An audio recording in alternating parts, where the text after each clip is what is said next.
I tell them about mental rock steady. Me I tell them about scam. Me I tell them about reggae. Me I tell them about dancehall. Me I tell them about corrigo. Me I tell them about jerk chicken. Yo, them you should not know them things, eh? And me I tell you, say, we have one of the richest culture in the entire world. You see that little island here? No people don't know, you know. You see that island here? Sure. Me love Jamaica, my land. Yeah, me love Jamaica Island. Roast couple fish, breadfruit I am. Sure, breadfruit I am. Link the jerk man, fling the chicken on the pan. You better put that chicken on the pan. Come and need some food from my cousin Winston. We're just flying from England. You remember Jack Aston, spin the kick and fly the kite. No violence, I just play a fight. When we a shoot the marble and I play the ring game. Fatty, thumper, shotty, everybody have a nickname. Down a hero circle where you find the crab and the can. No attraction, no over the casta farm. Chilling by the ends, yes, you know what I want. Tell the cops enough ring no alarm. Love Jamaica, my land. Yeah, me love Jamaica Island. Roast couple fish, breadfruit I am. Sure, breadfruit I am. Check the jerk man, fling the chicken on the pan. You better put that chicken on the pan. Come and need some food from my cousin Winston. We're just flying from England. Who I said the place so nice, who I said the place so fun. Run, go get me Pepsi, get me ice, go get me rum. And listen to the music, it's a good vibes. Me chilling by the beach and everything is alright. Jamaica is a place and me say lot of happy face. And when the music hit and me say it can't erase. Me know you feel the treble and the magic in the bass.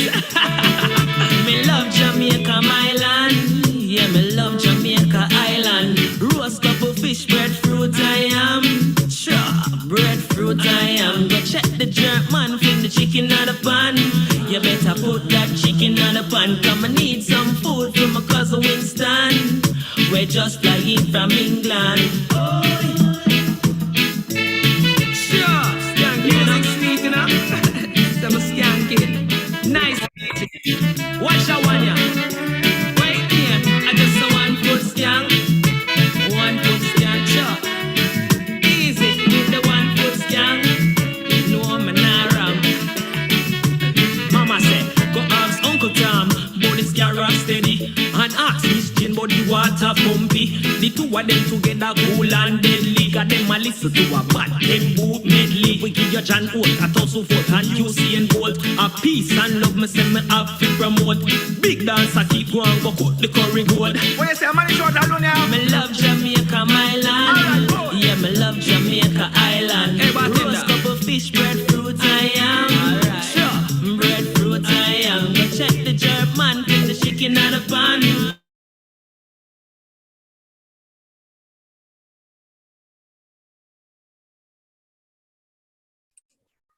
Yes, my DJ.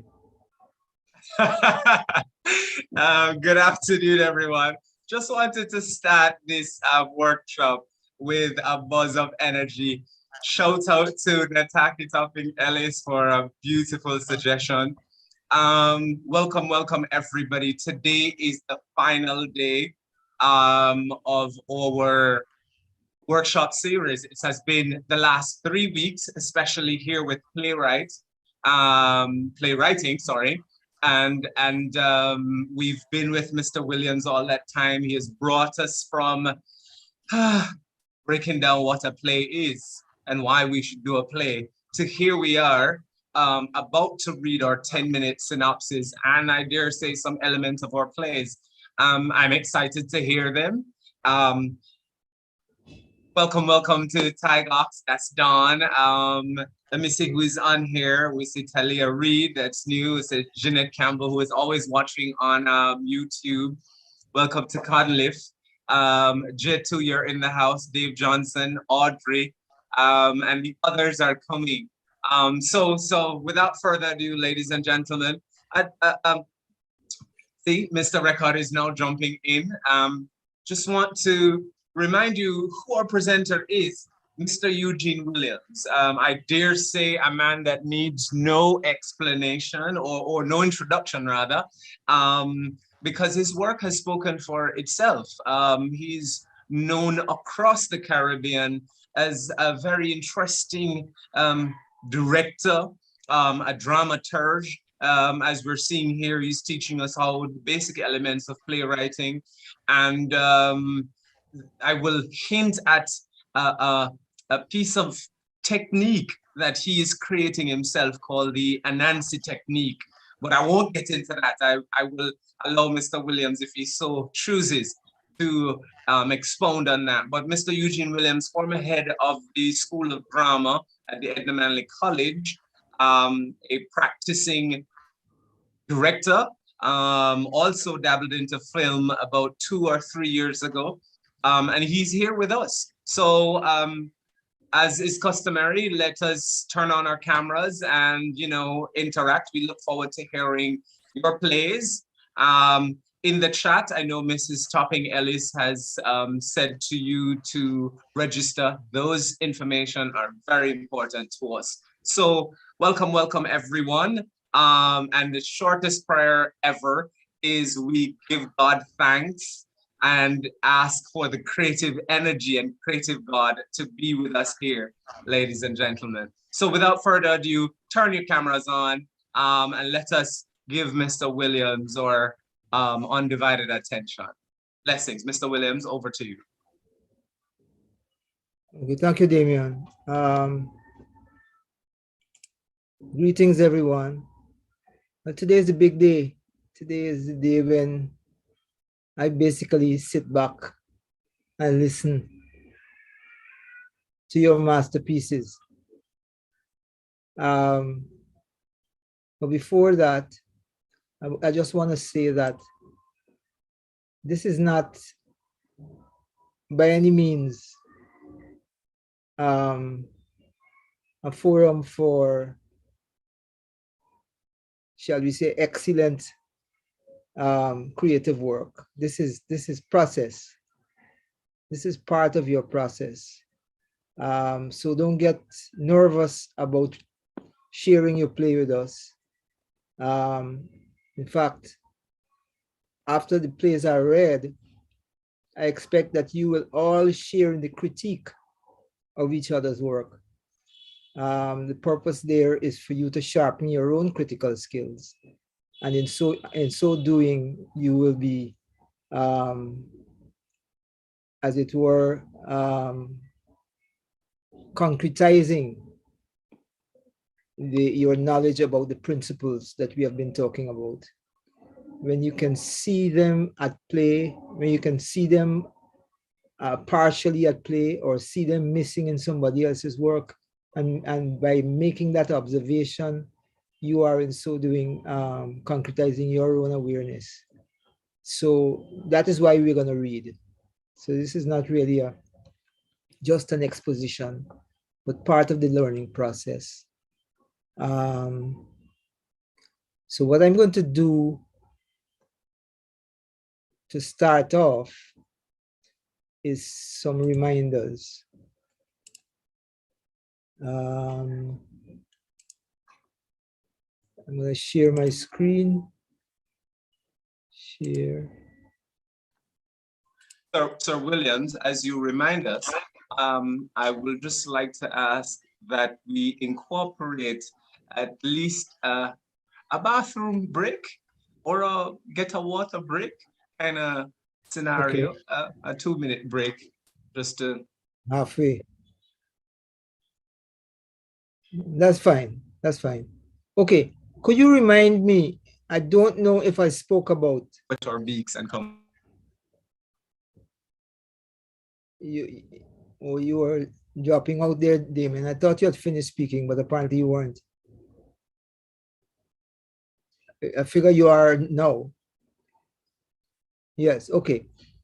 Could you remind me? Did I speak about the premise as a principle that you should be aware of as well? The premise of your play. I don't remember. I don't recall that, Eugene. Okay. Okay. Good. So that's where I want to go. So I'm introducing something new, and then I'm going to do a revision, short revision of the principles you need to be aware of, and therefore looking out for them in the plays that you read. Now, okay.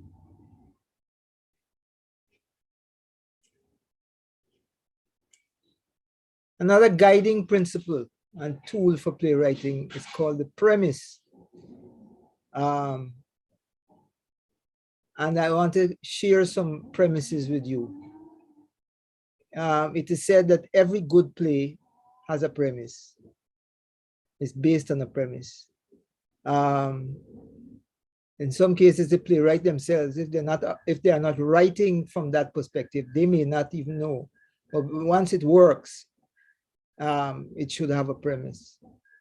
The premise helps you to know why your play works, to know if it works, and to know if it doesn't work, what's missing. And I'm going to give you a couple. For instance,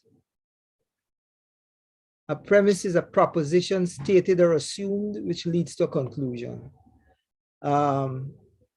So for instance, in Romeo and Juliet, great love conquers all as the premise.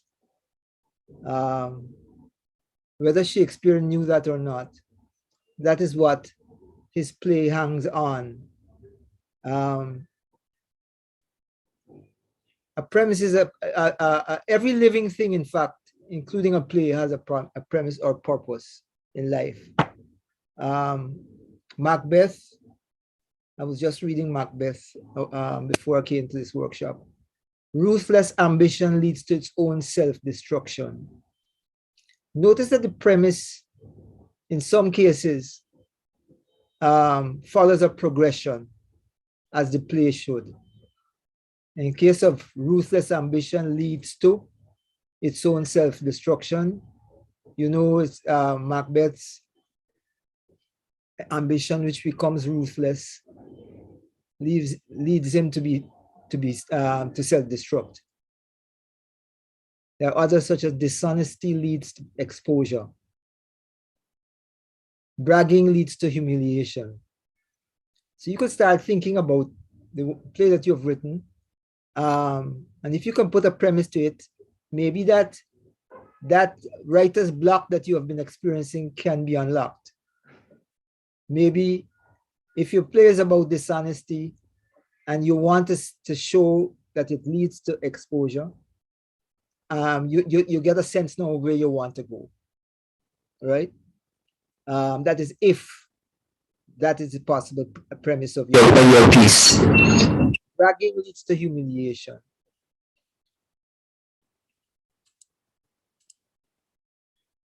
Here's another, here's a few more. Intolerance leads to isolation. Resolute ambition removes all obstacles. Generalship digs its own grave. You don't need to know necessarily need to know the premise in order to begin writing. When you need to ask yourself how your character, who is central to your story, will end up. This might come to you through research or through the process of writing. So those are some examples. Sounds to me like themes, Eugene. Yes, it sounds like themes. And in fact, if you write your central theme like a premise, because you don't necessarily write a theme like a premise. Like you may say the theme is jealousy, or the theme is ambition. But if you try to ask yourself, what is it saying about ambition? Or what is it saying about jealousy? Then you're heading towards the premise. Okay, so think about that as a tool that you might want to use to figure out how to develop your 10-minute or how to complete your 10-minute if it is found to be incomplete or found to still need some work. Now for some reminders. First of all, you were supposed to be writing a 2-character play. Writing conflict that arises from internal conflict or external conflict, direct conflict between these 2 characters. The conflict could be internal such as a young artist trying to determine whether he should risk it or settle for a career with guaranteed benefits, or conflict arising from factors external to his character. Or a third type of conflict where the intentions of one character is in conflict with the intentions of the other. So that was the exercise. And these are some of the elements we went through, just to remind you. The play must have be about somebody in a mess, man or woman in a mess, man or woman with a problem. The motivation for the character's intention must be clear. We should ask ourselves whether we see the journey or the progression. Is there a central conflict? Is there conflict in the piece? Can we identify plot points or points of crisis or points of change, such as the inciting action? Is there a unity of action, beginning, middle, and end? So sometimes when you do workshops and you get these advisements about the principles, and then you get into a written exercise, you tend to forget and you jump into a process that you would have used prior to coming to the workshop. In other words, you jump in and just start to write dialogue, or what you think might be dialogue. But you must pay attention to these principles. So when we are critiquing other people's work, let's ask ourselves these questions, whether these things are there and whether they're working or not.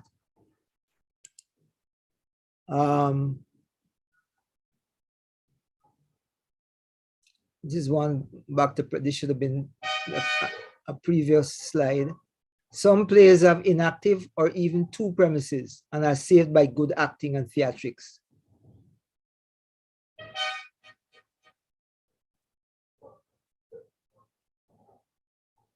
No one premise is necessarily a universal truth, but is the truth in your case if the character's values and actions make it so.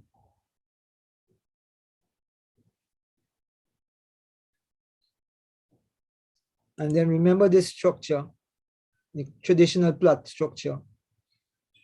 The play begins, we get some information, and then there's an inciting action that happens at this point. And then there's rising action.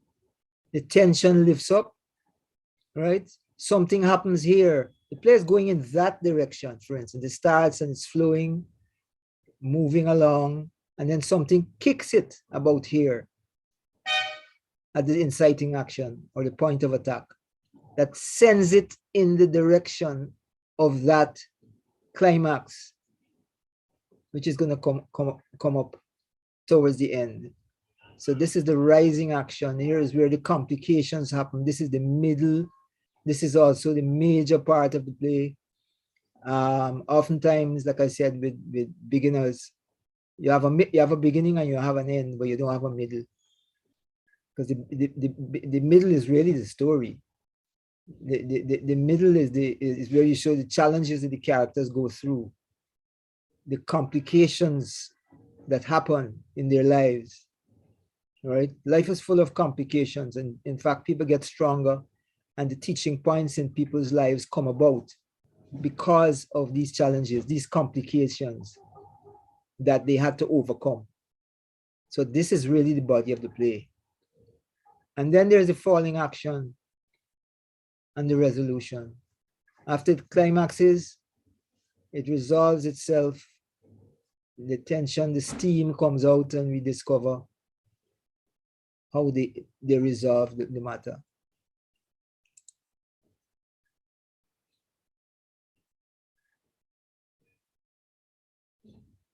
Plot structure discussion, we went through this beginning or the setup. Through exposition, the central problem, central character, central ideas are introduced. That is in this line here that says exposition. The central issues, central character, central problems are introduced here. Sometimes in most very good plays, this line is pretty short. This tension takes up its steam very early in play. We get the inciting action very early and the play goes. And all the bits and pieces of exposition that really is telling us about this backstory or the story prior to the beginning of the play comes along the way. So it starts, a very good playwright start their inciting action very early. Now and then you see a play that takes some time to take off. It has a long beginning.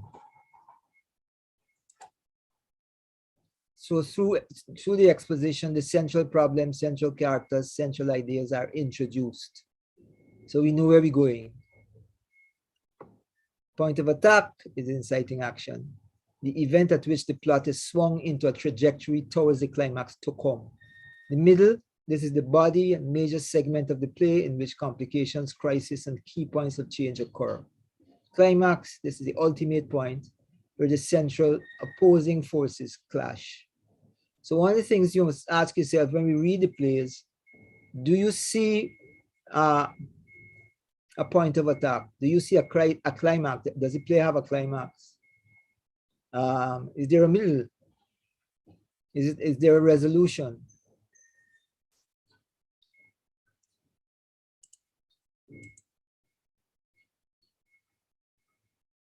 The resolution.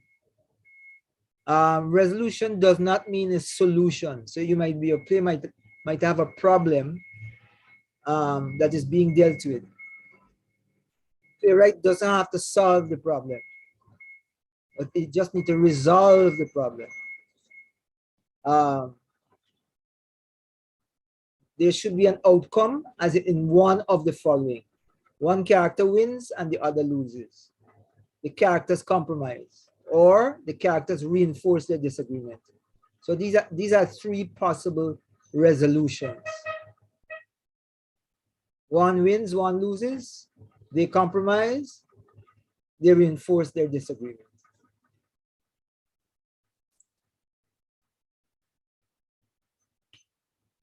We also discussed the question of that there should be action and activity. It must have a central character. Begin and end, stage terminology. There are certain stage conventions that we didn't have the time to deal with, but we could discuss them as we go along. Stage conventions such as, how do you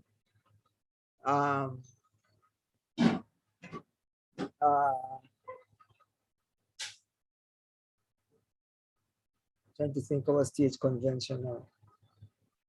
There's certain terminologies, for instance,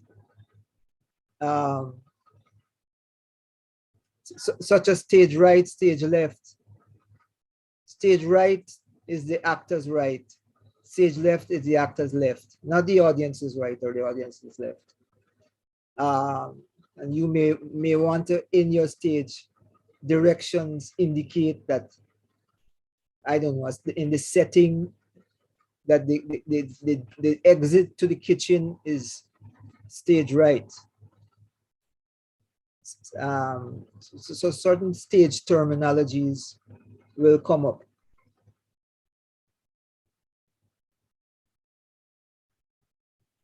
What makes a good character? Action is character. That's why we spoke about the intentions are verbs. To teach, to persuade, to convince, to connect, to defy. So dialogue is not just about people chatting. It's about psychological action. Character is as character does, not what character says. Character can lie. So if a character says, I'm just coming from my home, the character could be lying. Right? The character could be lying. So it's important to check out what character does. A good character is made up of dramatic need, objective, point of view, which is the way the character sees the world. A good character will have a definite point of view and strong willpower. This point of willpower is crucial because your central character to take that play along, that character has to have strong willpower to commit to the intention, the objective. I don't know how many of you know the play Hamlet. There's some critics who figure that Hamlet does nothing, that he's weak.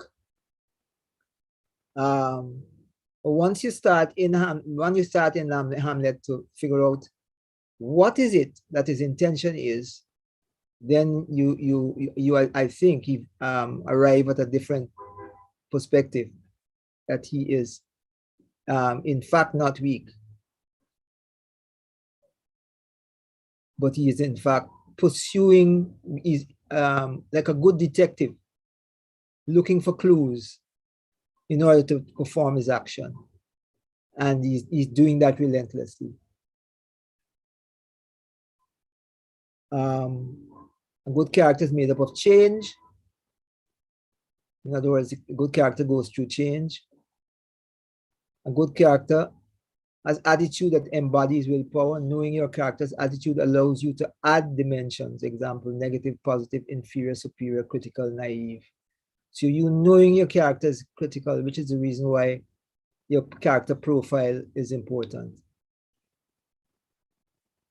Your story becomes your character overcoming or not overcoming obstacles to achieve that end. That's your story. All right. So those are some things to just to bear in mind. We are going to now start to read. Who wants to go first? I have to ask a question to know if I can go first. Mm-hmm. All right. So when I got the feedback from you on the synopsis and the story, I had to do a 360-degree turn because I wasn't doing anything right. So I couldn't reach the point of the actual play with what's on the stage, what's happening there, blah, blah, blah. But what I did was take the 360-degree turn on the story. So what I wanted to know is, can I read the story now so that you can say, well, yes, you're on the right process path, so that after this, I can work on the actual play. But I wanted to know if I could read the story and know that that would be the premise of the foundation of the 10-minute play. Okay. Is that? Post it and let's go. Is okay with you? Okay. Yes. Okay.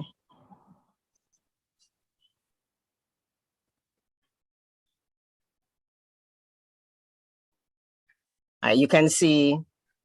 Yeah, could you expand it a bit? Okay.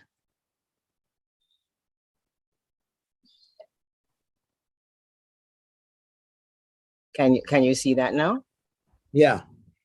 Okay. Okay, read for us.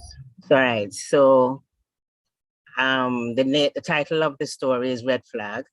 Well, I had the theme there as a love story, or is it?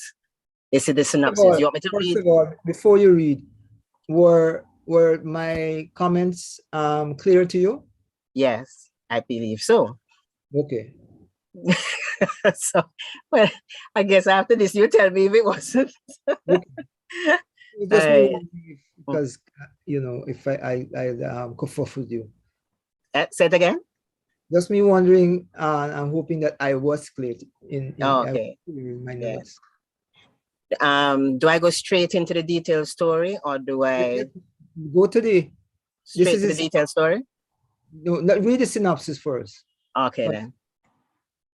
This story is about Sue, a middle-aged, middle-class woman who was separated from her husband, was not ready for a new relationship, but a sequence of events had an opportunity for one, a literal knock on her door. Sue opened her apartment to a stranger. He then crowbarred his way into her heart. His true self was revealed, and then this led to 6 years of hell that ended in a murder. Dan, Sue's flatmate, lived between. So that's the synopsis, or yes, or the rest of it is included? Well, because the other characters in there, I thought I should mention why those characters are in there. But that is really the full thing. That is the beginning, the middle, and the end, right? There. Okay. So this is Sue's entire story from beginning to end, right? Right. So let's go read it again. This story is about Sue, a middle-aged, middle-class woman who was separated from her husband, was not ready for a new relationship, but the sequence of events had an opportunity for one, a literal knock on her door. Sue opened her apartment to a stranger. Hold a minute, no. But the sequence of events. Yes. Are this sequence of events going to be in the play? Yes. So why you didn't tell us what the sequence of events are? This is it. She opened the apartment to the stranger. He crowbarred his way to her heart. And then his true self was revealed. So we don't need this. You don't need that? No. If you're saying the story is about Sue, a middle-class, middle-aged, middle-class one, who was separated from her husband. Yeah. Who separated from her husband,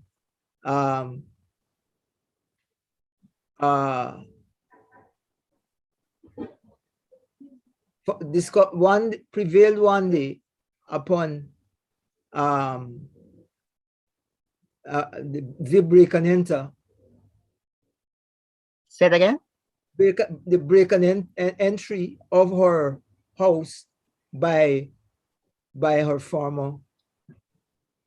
Is it her former? No, is a total stranger to her, but she actually opened the door by a total stranger. In other words, if you say Sue, middle-aged, middle class, separated from her husband, had her house broken into by it wasn't broken into. Total stranger. It wasn't broken into. She opened the door. Okay. I'm trying to find it here. When you say when you say crowbar this way into our that should maybe be in quotation marks, because in other words, he tried to do everything to convince her that he is her next true love. It's a metaphor, Eugene. Crowbarring her. It's a metaphor, and that I'm trying to remove the metaphor. I see. Okay. I want you to tell me literally what happened in the story. Remove all metaphors. Oh. Right. That's what I'm trying to do. I'm trying to put it in literal terms. He then convinced her that he was her next true love. Can I write that? Read that. Let me hear from the beginning. The story is about. Okay. The story is about Sue, a middle-aged, middle-class woman who was separated from her husband, was not ready, a comma should be there, from her husband, was not ready for a new relationship, but the sequence of events had an opportunity for one, a literal knock on her door. So what I'm saying to you, first of all, this thing when you said the sequence of events had an opportunity for one, you're wasting that space. Remove that. Tell us what the sequence of events are. The relationship, okay, was not ready for a new relationship. Take that out too? Take that out. Tell us what happened. Tell us what happened. In a condensed way.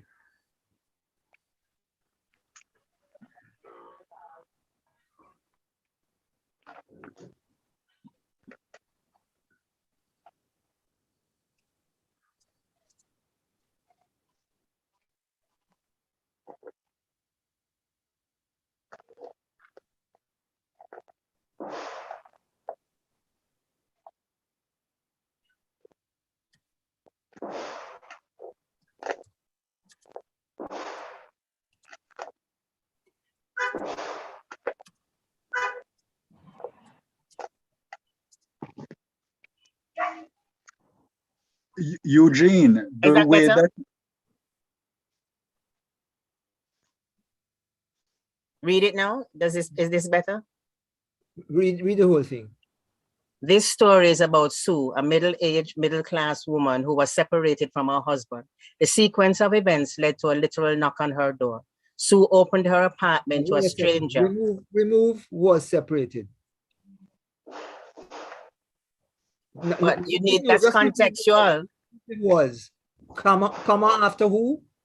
Comma after who? Oh, so, comma after who? Who separated from her husband. Oh, take out the was. Oh, I thought you said was take out the separated. Okay. Who separated from her husband. The sequence of events led to a literal knock on her door. Sue opened her apartment. Yeah. Don't put the sequence of events. Okay. Tell us what those sequences are. Or the events are.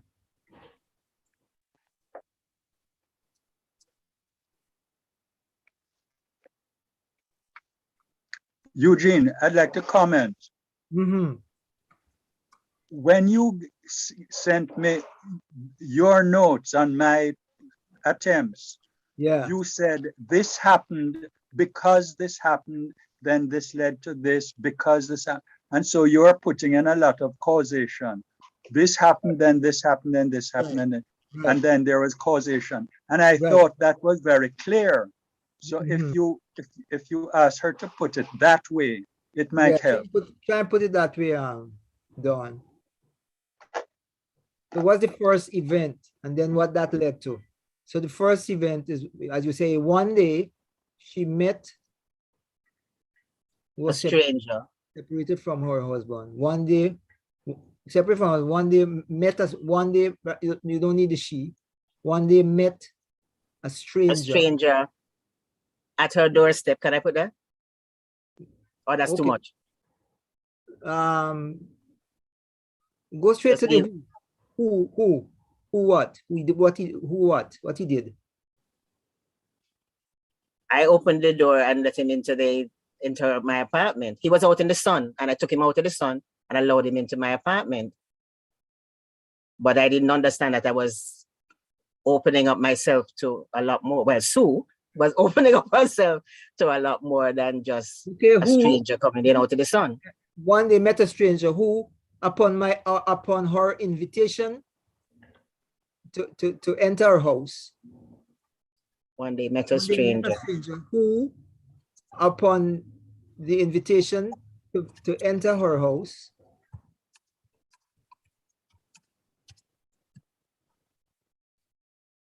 what happened? Well, he came in and eventually he did all that he could to eventually come into her life. No, you're being unfair to us. Okay, but see here, I put here that he convinced her that he was her next true love, and then eventually his true self was revealed, and it led to 6 years of hell that ended in a murder. To convince her? What did he convince her, or what did he do to convince her that he was her next true love? That is what the development of the story shows. Tell us what he did. Oh, well, he did research on her, asked the right questions, lured her, took her out, all the things that she would like to hear, did all the things that she would like to do. What happened on that first day when he come in? On the very first day that's coming, my flatmate was the flatmate was inside of in the apartment that she let him into, and he questioned the flatmate and got background information. So by evening when she came home from work, he came to have a conversation to get to know her better, but he had already been armed with this background information that he used to lure her in, but she didn't understand. She didn't know that all that conversation took place behind her back. Okay. On the very same day. Can we say, would it be wrong to say proceeded, who upon the invitation to her house, proceeded to lure her? Well, he proceeded to question my flatmate behind my back in the hopes of luring her. Oh. So on that day that he came in, what did he do? That first day? Yes, right. That's what I'm saying. On that very same day, what did he came. do? He came in and he questioned the flatmate on her.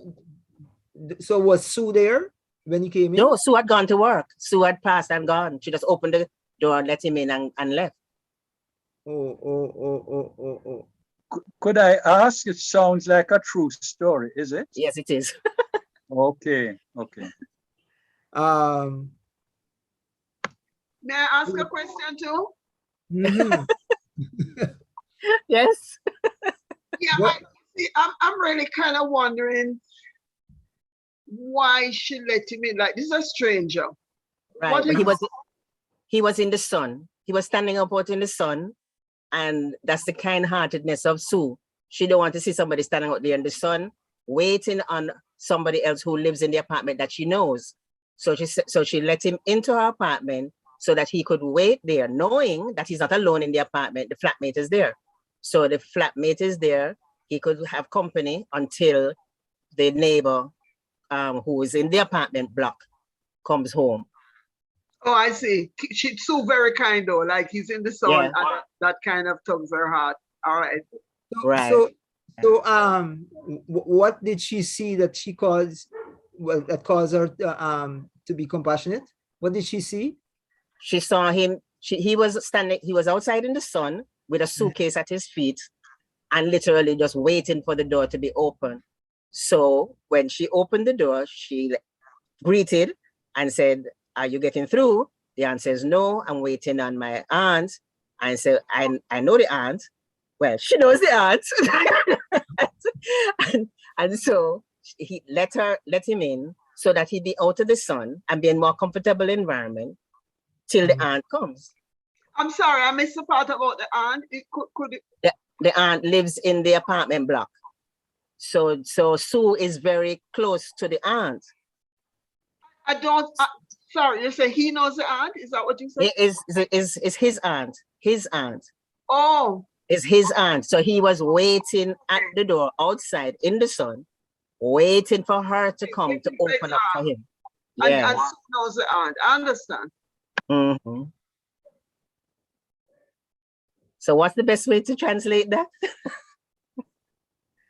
Because you said not to give all the story right here, so I'm trying to move the synopsis along without giving all that detail. An invitation to enter our house,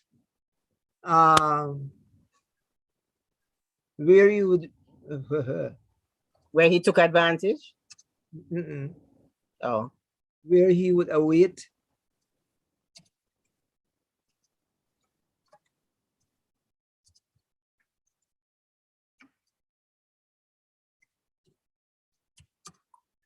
Did you say the aunt lived in right? somewhere? Yes, right. Exactly, neighbor, right next door. The apartment right beside Sue. With his aunt, her neighbor, his aunt, where he would await her neighbor, his aunt's arrival. Where he would await his aunt, her neighbor's arrival. His aunt, her neighbor's.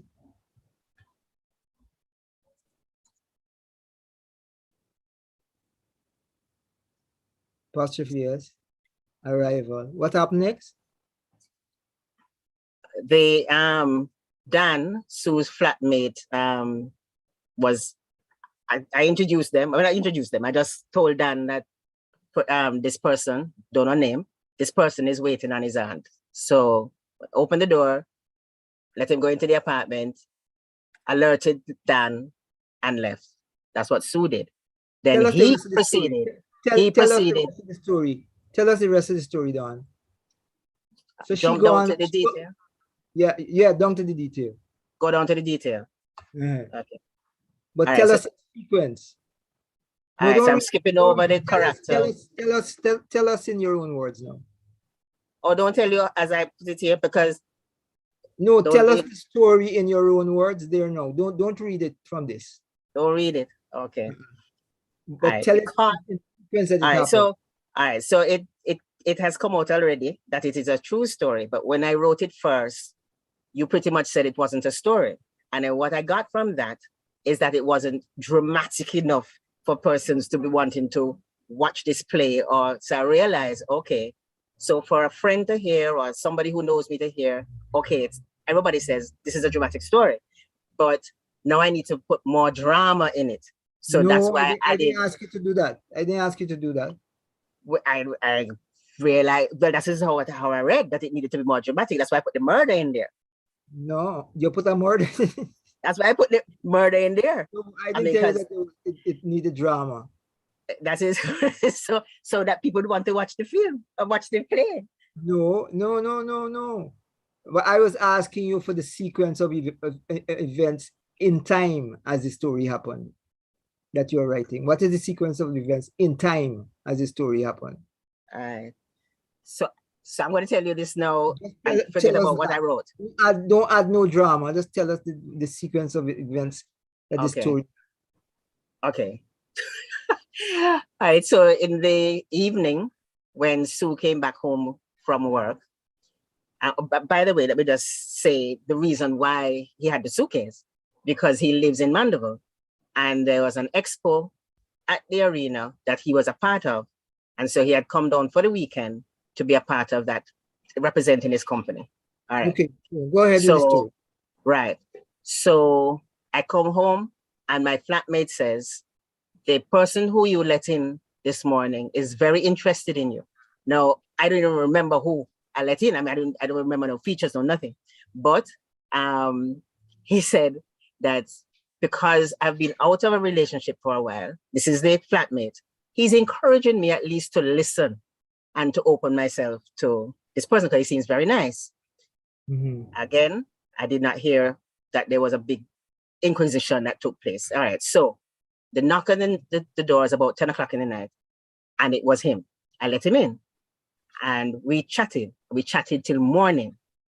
But he was saying all the right things, and during the conversation, I was guessing stuff. Like I was saying, I bet I can tell you which school you come from because he reminded me of persons from the particular school.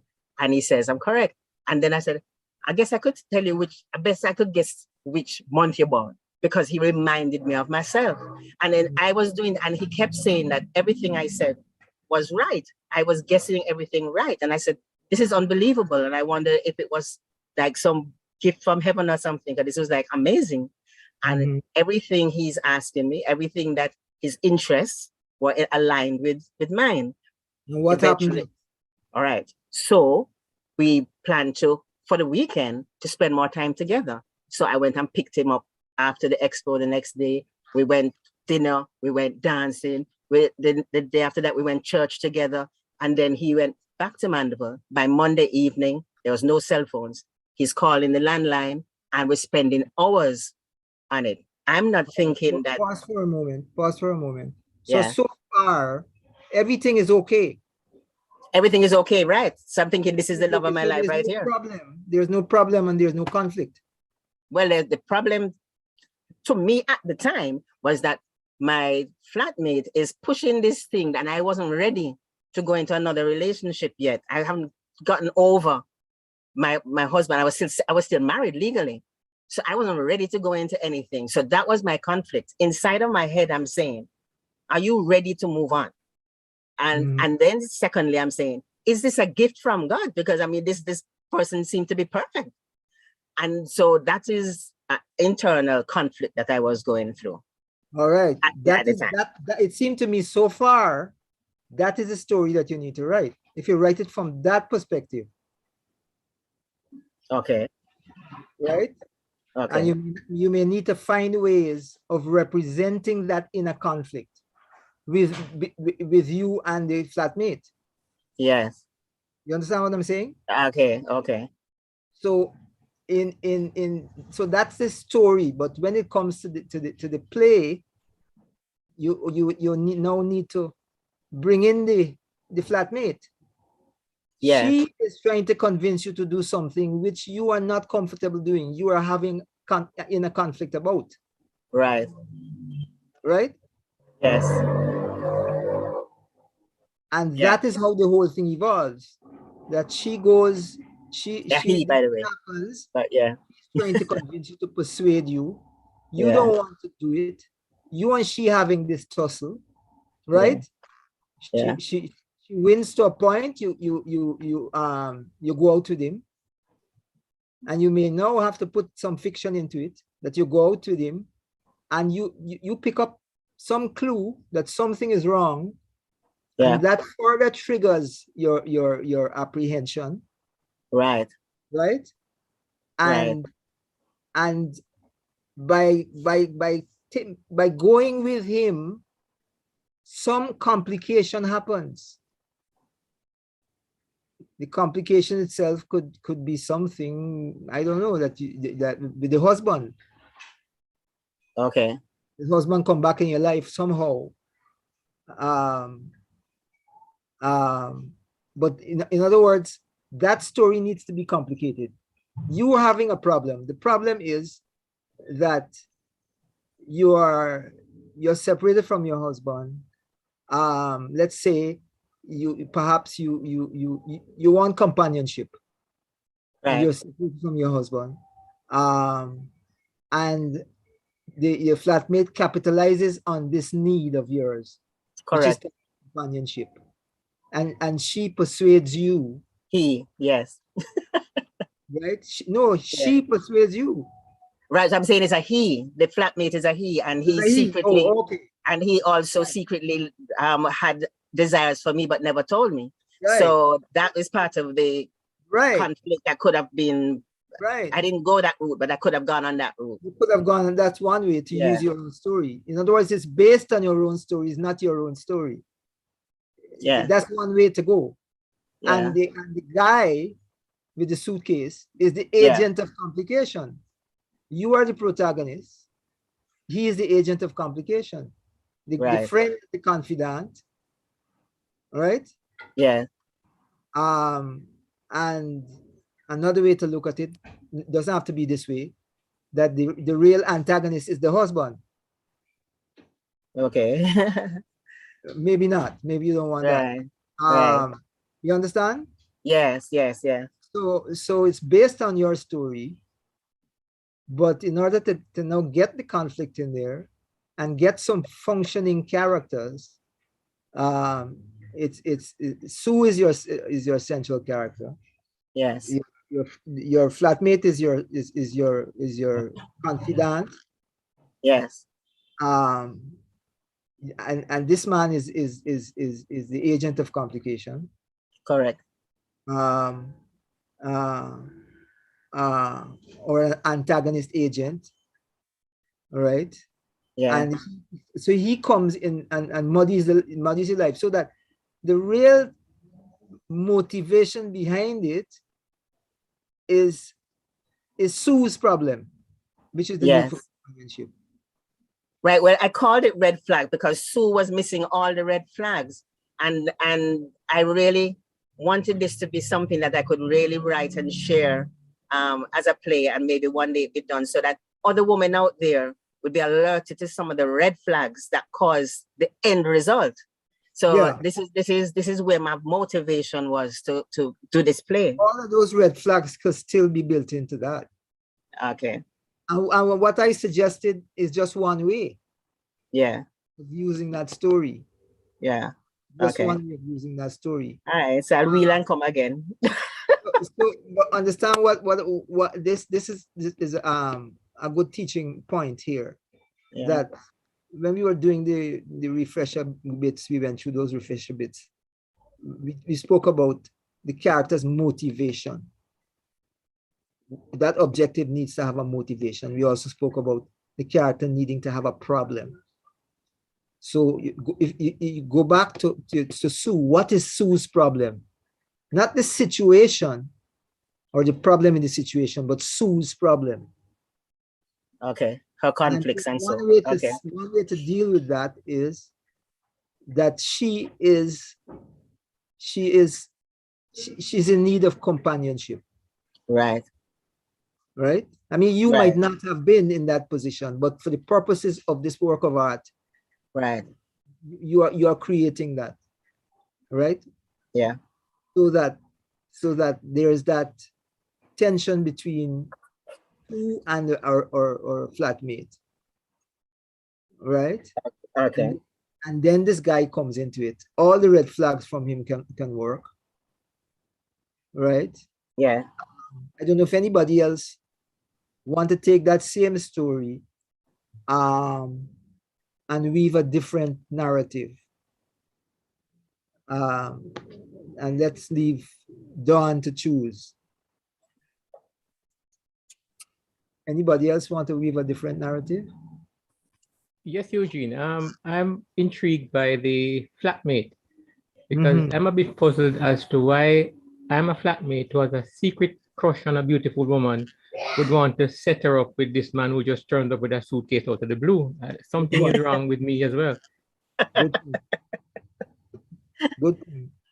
Good point.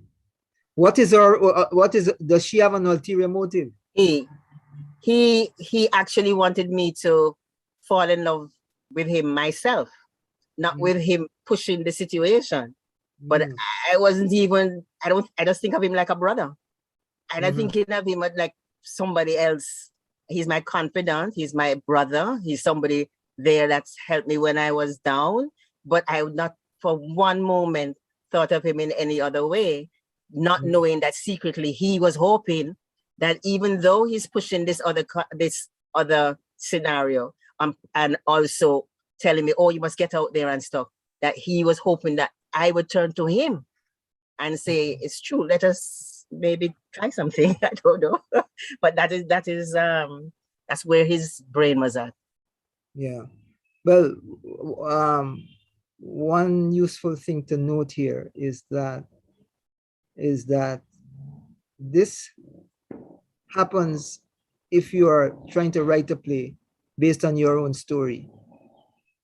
When, in fact, when it comes to now dealing with the necessities of structure and character and one single action, that particular story that is yours has several stories mixed up in there. Okay. And you need to piece out one. Yeah. And add some fiction. Yeah.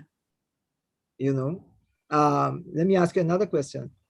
One of the things that you want to put before an audience when you're writing a play is what is called the most significant dramatic question. That question that is going to hook the audience through the play, that has this answer that is either no or yes. What is the question that comes up somewhere in the beginning that they, a husband and wife, sitting in the audience saying, I know what is going to happen. Yeah. They don't going to do X, Y, Z, and the husband said, no, I don't think so. Right? That question, what is that question for you in this story? Is this guy for real? Is this really her answer? Is this guy for real, right? Yeah, that's going to come up quickly. Meaning, is he a genuine? Yes. Yeah. Is he genuine? Yeah. Right. So what that tells you, that is a story that you're constructing, that he ultimately is discovered either to be genuine or not. Exactly. Well, that is what I was going down the red flag route, because where I was looking at the red flags, not seeing the red flags, and thinking only positives, and thinking genuine, positive, trusting, all of this. And there were red flags running up and down the place in front of me, and I did not see any of them until it got too bad. So that's why I dramatized afterwards, with starting with the murder, so that the question will come right up at front saying, is this a crime of passion, or is it a hate crime, or is he even dead? So that would have the audience hooked to what hear. What is in the suitcase? Sorry? What is in the suitcase? His clothes for the weekend. Eugene, can I ask a question? I say something. It would seem to me that say, instead of say the bucking head and the immediate dramatic action up front, so you know that say they're butting head, But the big question is that, in the end, they're going to fall in love. In this case, it seems that she's working it from another angle, that it's going too smoothly. Something bad is going to happen in the end. That's how I'm kind of seeing what she's trying to do. Mm-hmm.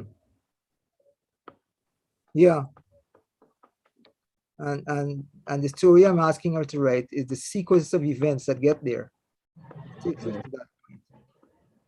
I mean, that story that I told you guys about, there's this woman in an unhappy marriage. She's an artist, she's a painter.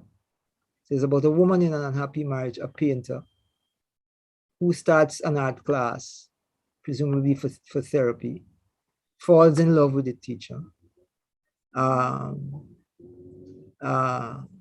They develop a relationship. She becomes pregnant. He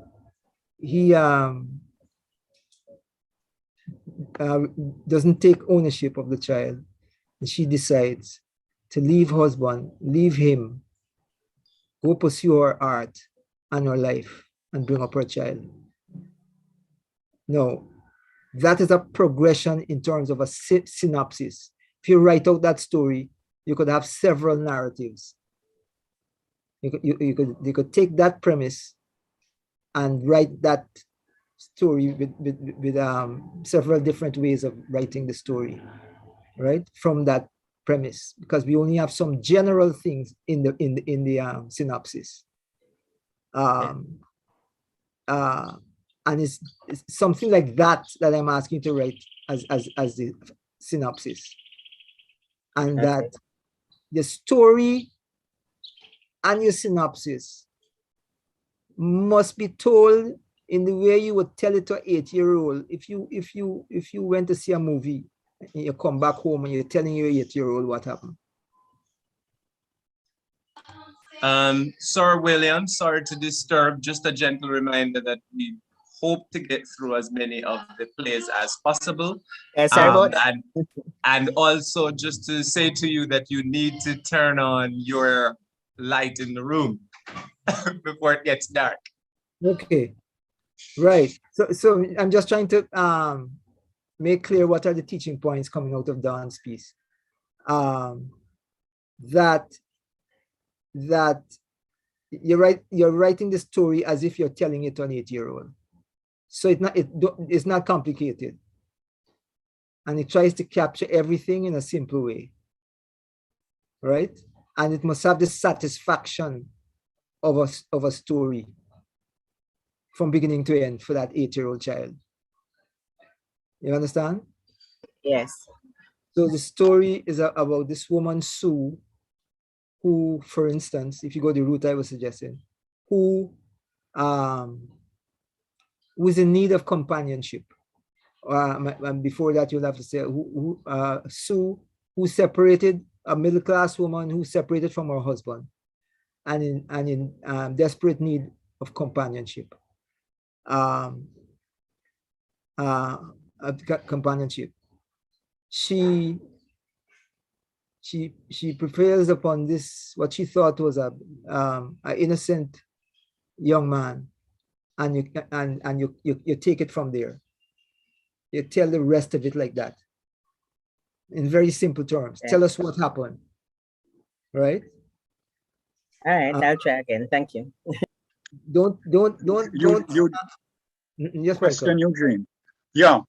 I don't know if you see Dawn's story the way I see it. I see her story being a full-length play, whereas a 10-minute play is really about one incident over a very limited period of time. Yes. But her story is that's how I see it, full length. It could be a full length, yes. Or at least 1 hour. At least 1 hour. Yeah. I would think you haven't done it yet. So consider if you, in other words, this to make it a full length, a 10-minute play, it can't have too many complications. Right. One is enough. Okay. One is enough. But I'd like to ask Dawn. Dawn, did you think of this as a full-length play or novel? At the very first instance, when I started the first session, I thought it could be a full-length play. But then when we were requested to do a 10-minute, then I said, okay, let me just concentrate on one aspect of it. And went down what I thought, come down to a story that could have been a 10-minute. That's what I thought. Mm-hmm. I see. But initially, yeah. I'm sort of passing this on to you because a lot of the experts, the teachers say, be true to your initial impulse. That comes out of your subconscious, and it may well be the way that you really want to go with the particular work. So I have a feeling, just from the way that you told the story today, that you still wanted it to be a full-length play. I understand. Okay. Yeah. Mm-hmm. Yeah. So Dawn, what I would say is try and have a go with the story again, right? Whether it's going to be a 10-minute or a full-length play, and you could send it to me when you're done that. Thank you very much. Okay, who's going next? I'll try. So Audrey, you have a play? Yes, I have a play, and I did a character profile and the synopsis. All right. Let's see the synopsis and then the play. Okay. After your comments, I actually decided that I need to stay in my lane. I don't know what that means. And playwriting is not in my lane. So my simple remarks were that harsh, and this no, it wasn't. No. It wasn't harsh. It wasn't harsh at all. It was just that I lost my way. I think I lost my way. All right, so the synopsis. It's this play is about Candice Smith, a university student who dances exotic pole dance, who is in a relationship with Courtney Coleman, a junior attorney. Courtney visits Candice to propose to her. Under duress, Candice reveals one of her secrets, which leads to a heated argument where Candice realizes that Courtney is just as snobbish as his Upper St. Andrew peers, and Courtney realizes that the one thing that he cannot tolerate in a relationship, lies, which are lies, is now being played out in the relationship with Courtney. And Courtney makes some hurtful accusations and accidentally pushes Candice, who asks him to leave, and ends up not telling him that she was actually pregnant. So that's a synopsis. This is something that you can work with, I think, with some adjustments. Okay. Let's see before let's go to the play. Okay. It's Friday, or the things in italics are the besides, and the things in not in italics are actually the dialogue. So it's Friday night, and Candice invites Courtney. Can you post the play? Oh, sorry,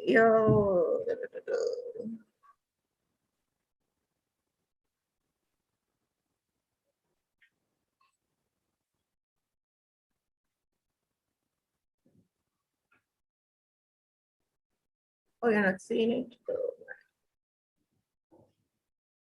All right, let me see. It's a separate document? Yeah, it is. So that's what I'm trying to. Okay. Are you seeing the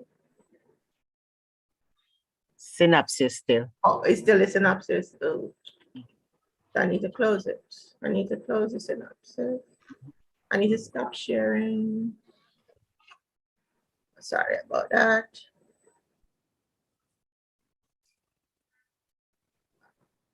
Share.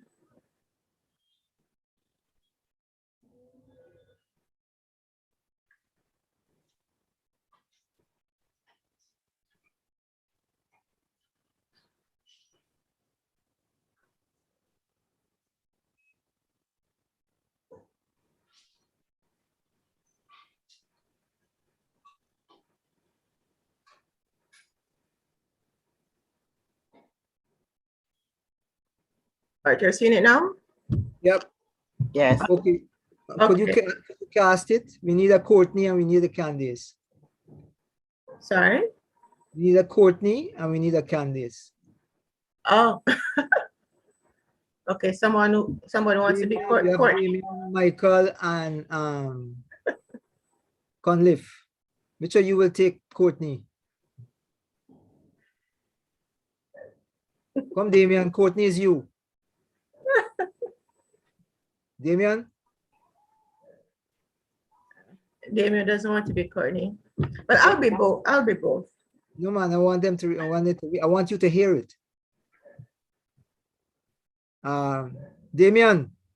Eugene, I said I would take Courtney. Oh, good. We need a Candice. Dawn, would you take Candice? Dawn? Yes. Would you take Candice? Okay, and you said things that are italics, ignore those and read the ones that are not italics. Okay. Audrey will read the things, stage directions. Okay. Okay? Okay. So, go, Audrey. It's Friday night and Candice invites Courtney over. As Courtney walks to the door, he takes the engagement ring from his pocket, smiles and puts it back. He knocks on Candice's door and Candice opens the door. Courtney? Honey, you look exceptionally sexy and glowing tonight. He pulls her into him and passionately kisses her. He suddenly stops. Is something wrong, Candice? Why are you shaking? Did someone hurt you? Candice starts crying and pulls away from Courtney. Babes, I'm so sorry. I am so sorry. Courtney gently pulls her back to him. Sorry for what, honey? Please talk to me. Sobbing uncontrollably. Babes, I have something to tell you. That I should have told you when I first met. Courtney hugs her tightly. Candice, you're scaring me. What do you have to tell me? Still sobbing, takes a couple of steps back.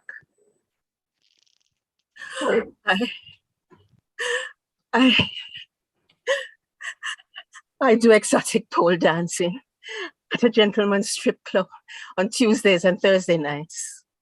Courtney lets her go and takes a step back. You what? I dance in a strip club and Deeks found out last night. He threatened to tell you unless I sleep with him. Courtney, you what? So you've been lying to me all these months about going to classes on Tuesday and Thursday nights? What else are you hiding from me? Candice tries to hold Courtney, but he shrugs her off. Babes, I swear, that is the only thing that I have not told you. I swear, I was not afraid to tell you, and I thought you would leave me if I told you. I was too afraid. What are you telling me? You are a prostitute, a common whore? God, how many men have you slept with? A whore? I did not say I sleep with patrons. I am an exotic pole dancer. I only dance. That is what I used to pay my way through university. Only dance? I know the kind of girls. like you who work in those establishments. They don't just only dance. Types of girls like me? What do you mean by types of girls like me? The type who sees a man with money and latches onto him. The type who sells sex for money. So I'm a type now. I wasn't that type when you professed your love for me, and I was the girl of your dreams. You are no different from your friend Deeks. I take that back. At least he shows everyone who he is. The selfish dog who looks down on me, so-called type, and flaunts his money to get girls, then uses and discards as he pleases. Do not compare me with Deeks. I loved you and treated you like a queen. I was willing to spend the rest of my life with you. Love me? You only love me because you thought I was like the girl next door. Love now flies out of the door. Now that you find that I'm a dancer, typical. So when were you planning to tell me this? If Deeks did not see you, would you have told me? How can I trust you? Deeks was right. Your Mother Mary persona was just an act. Deeks was right? Your bona fide brethren who tried blackmailing me to sleep with him? Birds of a feather. He will get what's coming to him. I will deal with them later. Did you? My God, did you? Did I what? Sleep with Deeks. What do you believe? I don't know what to believe. I can't get over your playing me for a fool. You know how I've been hurt by lies in my past, and you really doing the same thing? Playing you for a fool? All these months, I have ever asked you for a what? Cent? Cent. Sorry. I made an honest living and the best way I could. I was not born into a first fund like you, a trust fund like you. Your life was planned out for you before you were born.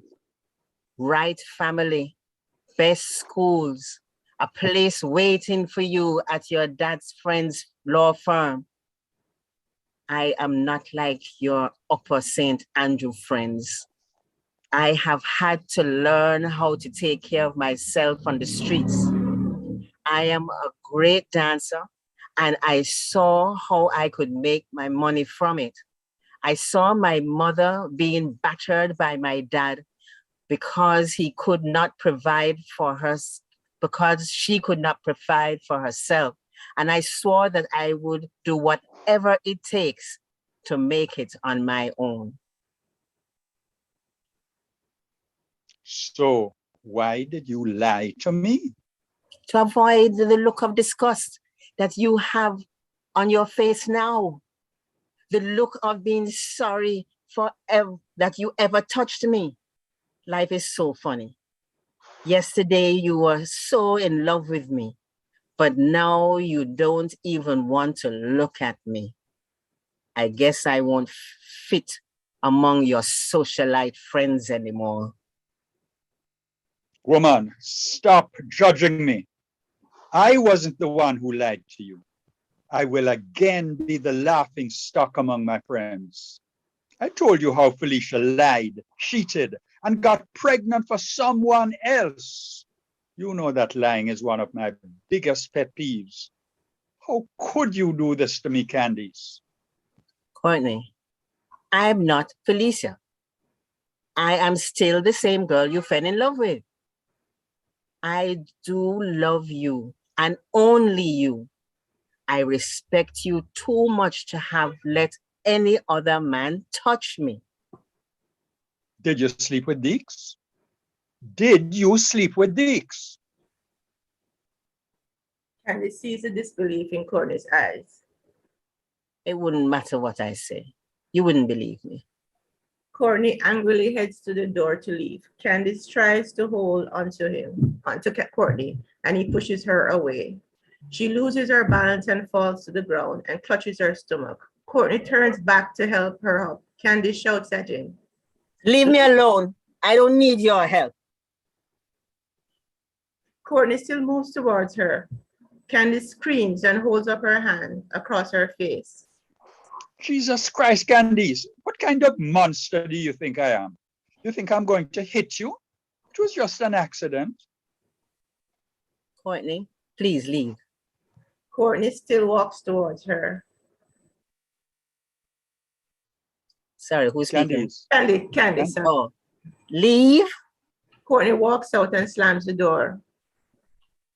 Candice remains on the floor and continues crying while rubbing her stomach. Candice? I guess it will be me. Sorry. I guess it will be me and you alone, little one. The story of my life. Candice continues crying. The end. Okay. Nice, I think. Yes, Comment? absolutely. It's a nice little piece. I'm not quite sure why, after writing this, she thinks that this is the wrong genre for her. Please explain yourself. No, man, oh boy. It's good. It works. No, what happened is that I actually, probably like Dawn, right? I started out with a long length play, but when I sent it to Mr. Williams, he never had any conflict in it. I don't like conflict, so probably that's why I said probably I won't be a good playwright, because if there's conflict to be had in a story, it probably will be impossible for me. Hard for me to write. Who told you writing was easy? This reads nice. This reads nice. I thoroughly enjoyed it. Yeah, of course, it's very nice. I find the dialogue believable, coming from those two characters. In other words, I hear them speaking. And I like the fact that the play starts early. The inciting action kicks up pretty early. Yes. And the Dick's complication is also very interesting. Yeah.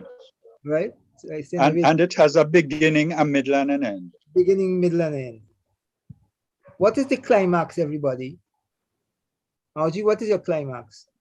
I'm not saying that it doesn't have one. I think the climax was reached the point where Candice realizes that Courtney is just like, was all about a social standing. And tell me, at what point in the play? What point? On the page. On the page. Okay. Can you scroll to that point when she goes just before he leaves?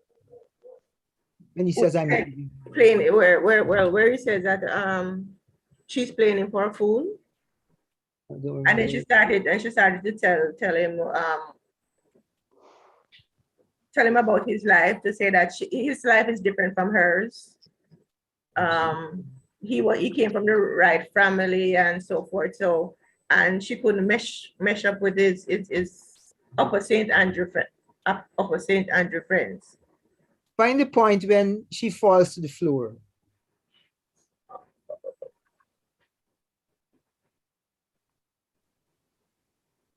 Can they see this? Right here. Here. Yeah, did you sleep with this? Candice what's the male character's name again? Courtney. Candice and Courtney. Can you just read from here for me, please? Did you sleep with Deeks? Did you sleep with Deeks? Did you sleep with Deeks? Candice sees a disbelief in Courtney's eyes. It won't matter what I say. You won't believe me. Courtney angrily heads to the door to leave. Candace tries to hold on to Courtney, and he pushes her away. She loses her balance and falls to the ground and clutches her stomach. Courtney turns back to help her. Candace shouts at him. Leave me alone. I don't need your help. Courtney. Jesus Christ, Candice, what kind of monster do you think I am? You think I was going to hit you? It was just an accident. Courtney, please leave. Leave. Yeah. The door and slap the door. It's in that sequence. Yes. Can I ask a question, please? Yes. Can I ask a question? Sure. Go ahead, Jeanette. Go ahead. My question is this. I thought you asked where is the crisis, but did you ask where is the climax, or did you ask where is the crisis? Because I have the highest crisis, the climax, which is the highest crisis. Okay, because I was thinking of crisis and I had a completely different point of crisis. Yeah, the crisis was earlier. After crisis comes climax, and then Eugene Mac just reveal it, and then there is a nice little twist right at the end, which is where the twists in the tale should be. Nice twist. Right. Which is that twist that you see, Michael? Go to the end. This is the end. Scroll to the end, please. Yeah, it's at the end now. Yeah, there it is. There it is. Right there, the last line. She rubs her stomach. I guess it will be me and you alone, little one. The story of my life. Yeah, resolution. Lovely, lovely. Right? Yeah. And that's the ironic twist. Yes, yes. Resolution. That's right. So then the climax is where? I think instinctually you wrote leave. it. When you said leave. Yeah. Yes. You put it in bold with all the exclamations there. So instinctively you wrote it as the climax. That's right. That's right. Right? It's well structured. Well structured. Beginning, middle, end, climax, resolution. And right? and the twist. Yeah, right. Lovely and twist. And structure. as I had asked, it's as conflict and it's direct conflict between the two people. Can I add just a little tiny point? Mm-hmm. Just what I love that she invited Courtney. You know, it's not a case that Courtney just came visiting because he's gonna propose that night. No, she had invited. To me, it's like a crisis sort of set up from, you know, almost at the beginning or even before it began, because she has invited him. You know, so that kind of tension in her and you know, brought on by the fact that the guy threatened her and so on. Could you I love that. Yes, Jeanette. Could you scroll to the very beginning? Let's identify the point of attack. The inciting action. The very beginning. Yeah, this is the beginning. Michael and Dawn, could you read? Of course. Just before I start, Eugene, I love how it begins in normality and then quickly moves into the drama. Right. So let's see. But that normality is beautiful. Honey, you look exceptionally sexy and glowing tonight. He pulls her into him and passionately kisses her. He suddenly stops. And in the same bit of dialogue by Courtney, is something wrong, Candice? Why are you shaking? Did someone hurt you? Right away, Eugene, you couldn't have wanted that inciting action twist to happen earlier. Right up there. Right away, a problem is established. Exactly. Right away. Right? In the second line, Yes. Right? Very quick. That is something that you rarely see in plays. Yeah. It's very good plays in the very beginning. So right away, the rising action begins. Nice. Yes, yes. Right? That's true. Are you aware of that, Audrey? Yeah, well, that was what I was trying to do, because to make you consciously aware of what you had perhaps were instinctually aware of. Yes. Well, I wanted to start at the beginning, because I think that was because of your good guidance, because I was rambling along in my initial thing that I sent to you, and that was one of the points you pointed out, to say that I need to start the conflict at get-go. So that's when I rewrote it and started it there. Okay, good. Any other Jeanette, you want to see it on stage directed by Eugene Williams? Let me just say this to you, Audrey. Yes. You have a 10-minute play, but if you don't have anything to do with it and you want to make it a longer play, you can. It still has the capacity to be expanded, and you just follow the lessons that you have started with. Well, I had that. Well, I have the long version of it, where it built up to where she did the dancing and she was in the club and Deeks, and that whole sequence with she and Deeks until this night, because that was the Thursday night, because she dances on Tuesdays and Thursdays. So it was the Thursday night she did the dance. Deek found her out. Friday night she invited Courtney over to tell him. So that sequence is there. Okay, thank you. Next one.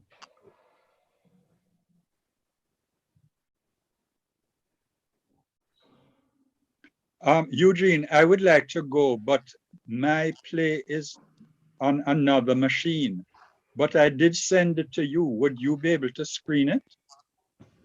Let me see if I know how to do that now.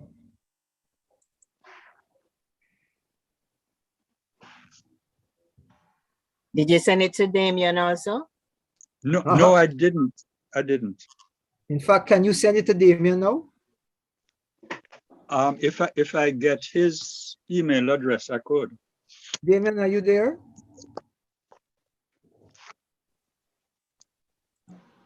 Or perhaps I could send it to Dawn or Audrey, because they can put their thing on the screen. Would that be okay? Which of you is the techno whiz? Oh, okay. So where's Damien? So okay, let me type my email address. Yeah, Dawn is a whiz. Dawn, can you tell me? Damien sent his email. Are you aware that you're on the screen now, sir? We're seeing you half naked. Oh my God.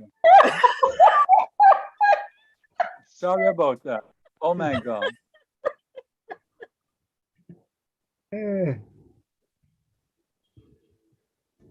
They thought I was Eugene. They thought I was half naked. Sorry. Let's be happy that it was just half. That's true. Damien. You see Damien's email there in the chat? Damien.rad. Yeah, he put it there. Okay. FE. Or let me go with somebody else while Michael is sending it to Damien. Damien. Yeah, sorry, Damien.Radcliffe what? I didn't see the rest of it. At jcdc.gov.jm. At jcdc.gov.jm. Okay, I'll send it to him. But is Damien with us though? In the flesh. Well, you're not answering, sir. It's so hard to find, Sir Damien. They keep calling your name. I'm not trying to disrupt the proceedings. I'm listening. But they're calling your name and you're not answering. If you don't like our company, just say so. I love Mr. Williams. So You get anything from Michael? No come yet. His thing is sent by bicycle.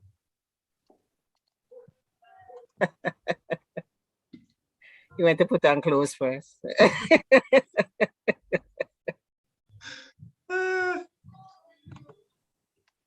It don't come through us yet.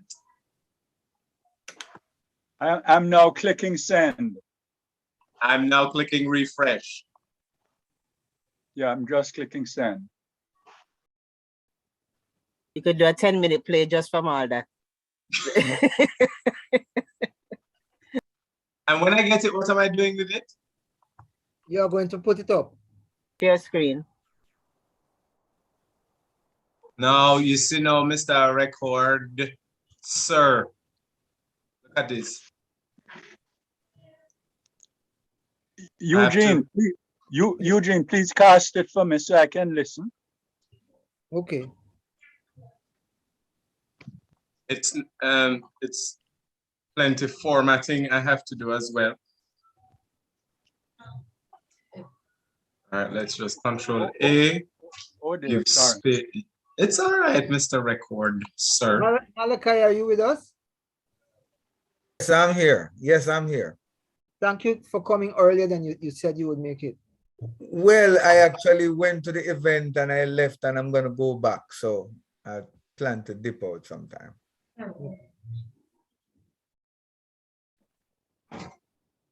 So maybe Malachi and Damien could read. It's two males. Okay, Malachi and Damien.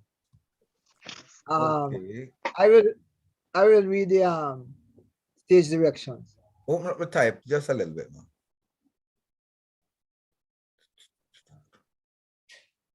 Are you ready, guys? Akka late 30s, Clef late 20s. Scene 1. Early afternoon in a bar in a North Coast town. Akka and Clef are sitting around a table drinking. The bottle of rum on the table is at the halfway mark. Akka waving his unsteady glass towards the audience. Cliff, look at that. What? Too late, man. What? Night piece ass just walked past the bar door. Yeah? He starts to get up to go and look, but he's too unsteady on his feet and sits back down. Oh, nice. Very nice. Yo, you should have shown me, Akka, man. That's what I did. But it was too late. So what it look like? What me say? It looked like a nice piece of ass. You could never be a reporter in Akka. What you mean? Details, man. A good reporter give details. What is a nice piece of ass to you? Me? Give me the details. All right. Young, black, schoolgirl, short skirt, tight cross across her backside. Black. Yeah, shiny, black skin. Young? Nothing over 16. Well, she never looked nothing like that. Ooh. A nice piece of ass. She was a big woman, about your age. Woman, my age don't turn me on. And she was white. What? Yeah? Me know you is one of them black man who love white. White prettier than black. Your black taxi prettier than white one. White one. I take care of my vehicle, wife and family to feed. You have neither chick nor child. We single and disengaged. I like it that way. I can get more girls. I get all I want. I have money. Being married don't scare away any woman nowadays. That is definitely true with them tourist women. Yeah, I see you with. It's only them I'm interested in. What you think I got the money? I thought it was because you love white meat. I love the meat and the money. And it looked to me like you love the money more. Most of the tourist women them you take up in a taxi at twice my age. Me couldn't service them. Sure. Me close my eye and think about the money. Then go and put in my wallet. Me close my eye and think about the money, then go and put in my wallet. And then you go home and have sex with your wife. Leave my wife out of this argument, you hear, Cliff? Sorry, I never mean to disrespect.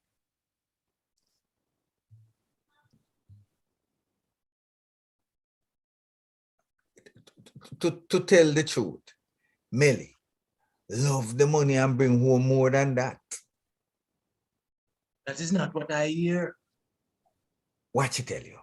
Never tell me nothing. You say you hear mommy? No, you say you hear something? Took some groceries to our mother, Aunt B, the other night, and I hear them talking. About what? About From me? what I heard, it sounds like you're not interested in sex with her no more. That woman and her big mouth is going to get her in trouble one of these days. That's true. I tell you, it's white meat me love. But she was black when you married her. You used to love her. And I still love her. And I still love her, you know.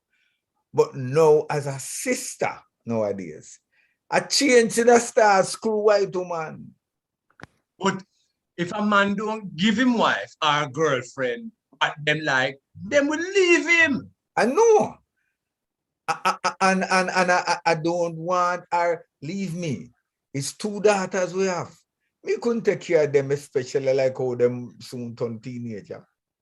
You would take them if she leave. You mad? Take my pitney? You don't love black woman? You love black girls? What you mean? You develop a special kind of prejudice. I think I know how to get rid of it and make you start loving sex with your wife again. Your daughter black and you love them? The way I read say. Me say, read before that. You're lying at the bottom of the page. What you talking about? Me say, your daughter black and you love them. So? But you don't love black woman. Facts. But that for sex. For sex, man. It's sex I was talking about. You must be damn drunk. I think I can get you back to loving black woman for sex. So Melly would stay with you. You must think you is Dr. Phil. No, I'm a run taxi. I hear more people problems, more people problems than Dr. Phil. She nah leave me when I give her 5,000 US every weekend. Tell you, woman want more than money. You're drunker than me. Maybe. So we better go in with vehicles. Go where, man? Go where? You ever rape a girl, yeah? Scroll.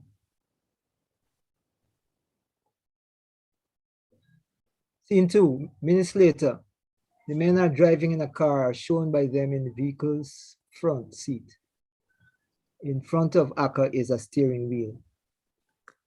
All these years, and me never know you are a rapist. You was a rapist. Me wasn't a rapist all these years. It's a recent hobby. Hobby? Yeah, like I tell you, it's the nicest sex when the girl them don't want it and you take it by force. I feel powerful, like a real man. Boy, that is outside my experience. When you're that, a lot of candles on your birthday cake don't mean you have a lot of experience, eh? Where we going? What you think of her? Who? Girl in the green uniform. No. What's wrong with her? I really don't know if I could have raped a woman. I really don't know if I could have raped a woman, you know. A girl? Any female. Maybe it's just a habit. But I get accustomed to women begging me and even paying me for sex. You asking me to force a woman. Not a woman, man. A girl. Woman strong. Then we put up a fight, scratch you, leave mark. Them can identify afterwards. Jesus! It could have come to that. Maybe. Come to that. Maybe. Raping people is a crime. Punishable by many years in prison. Boy, me don't know if me can go through with this. Free the prison. I go jail once. I go jail once for speeding. Look, is to save your marriage, Aka. You don't want me to leave you and take your 2 girls. What about that one? She look the same age as my girls. How old them is? 11. The older one. You forget Miss Twins? Oh, yes. Twin them mean and them see me. Oh, yeah. School must just over. You have a whole heap of girl to choose from. What about that? Two black. Look, I'm doing this for you, Inaka. You know, I'm doing this for you. Thanks. All right, let's see. You don't want your woman too dark. Nor too young. Right. But since it's not uncle you going rape her. Wait. You in a this too? Then we expect one piece of the action for sure. Of course. Me never know that. Who going first? Good question. I never raped with a partner before. You want to go first? Me never rape anybody and I don't know the protocol. You go first. It's okay with me. All right. You go and watch? Might have to hold on the girl. Rotted. We could have tied her up. You have rope? In the trunk. All right. We're going to use it just in case. In case what? You don't stop fighting. Sometimes them stop fighting just to get it over with. Well, I hope we get one. We get one of those. Well, I hope we get one of those. But it's nicer when them fighting are more exciting. What about that woman? Big and fat and not too black. Oh, so you want a brownie? That would be okay with me. But that woman too old for me. With all of the fat that she must be strong. We couldn't manage her. What about that one? She look about 18. Girl jogging? Girl jogging were rich. Yes, she's a good compromise in color and age. Why, she look very fit. Look on her leg muscles. I like her. If she give any trouble, I mash it under the seat. Me keep one there too, in case passenger try to rob me. Driving a taxi, dangerous these days. So we're going to get her into the car. Beside, we will ask her if she want to live. Grab her. We're going to keep her for a few days. You don't have anywhere to keep her. You? So we leave her on the road afterwards. I'll kill her. She can recognize us. We don't want to spend no day in a prison. Neither me. Put on your mask. Thank God for COVID. Me pull over. Hello, sweetness. Baby, sexy, hot girl. Scene 3. The next afternoon, a prison cell. Akka is sitting on the bench. In the blackout, Clef cries out, "Don't push me, police abuse." Lights up as he stumbles into the cell. Police abuse! You wake up? So them treatment who been unconscious for what time is it? About 3 o'clock. About 24 hours. Oh, Jesus Christ, man. You lick it on the sidewalk when she fling you, when she flip you. I must study Kung Fu. She must study Kung Fu. Must at least have a black belt. You pick the wrong woman. Me? It's you, Picard. Me did warn you about her muscles. Me don't remember that. You must lick head too. Me head and my shoulder and my chest and my knee. Why, she fling us all over the place. Super spear way in our face. Take your own a rope, tie us to the steering wheel. That was the wrong woman for you. What in charge you with? Hey, did I spin when they man talk to me? I never understand a word. You liar, supposed to be present. Can't afford a lie. The charge them serious. You can get help from legal aid. What that? Come and pay your liar. What the charge? Charges. Abduction, assault, possession of deadly weapon, resisting arrest. Oh, if you resist arrest when we tied to the steering wheel, that's fear. It's so them do it. If them can't convict you on one charge, then we get you on another. But that sound like life sentence. You're young. You might come out alive. It could be so long. Depends how much charge them convict we on. And if them run concurrently or consecutively. What that? What that? That I might never see my family again. Then we visit. Wait. Got a letter from your wife. Where you put it? Melly was here and never come to see me. She said she read about the incident in the newspaper and it was on the radio.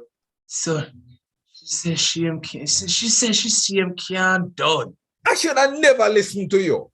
Sorry. You read it? You get bail, your clothes on the veranda. We keep in the house. You go into a lie about divorce. Melly, me sorry. Melly, me sorry. God, what's that on video all this time? Oh, yes.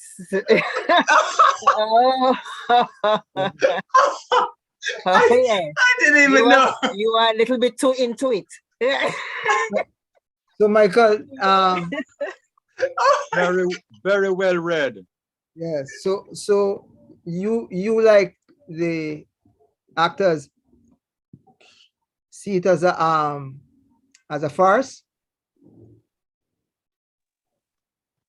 Farce is too strong a word. Mm-hmm. But there is the element of comedy, certainly. Mm-hmm. Not, but farce is too strong. It's not. It doesn't rise to the the speed and the intensity and the over the topness of a farce. But there is the element of comedy. I mean, it ends with them getting their just desserts. Yes. Punishment. I asked the question really to find out whether you were in agreement with their interpretation. Yes. Oh, yes. Absolutely. Yeah. That's how I envisaged it in my head. Okay. That's why I said they read it well. Right. Right. Okay, guys, what you thought? I like it. It's workable. I see it working on stage. Mm. From a woman's perspective, it's pretty scary to know that two guys just hanging around talking about us like meat, trying to see which one they should go to next. It's really scary to hear. I know it's real, but it's kind of scary to have it in your face and dramatized so well, like we're really into it. You know?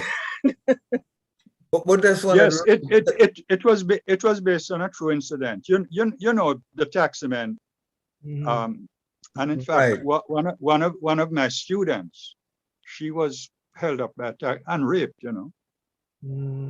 But I turned it that the woman turned the tables on them, and they got, as I said, they're just desserts. So that was a nice, beautiful turn in the end. They deserved it. Well deserved.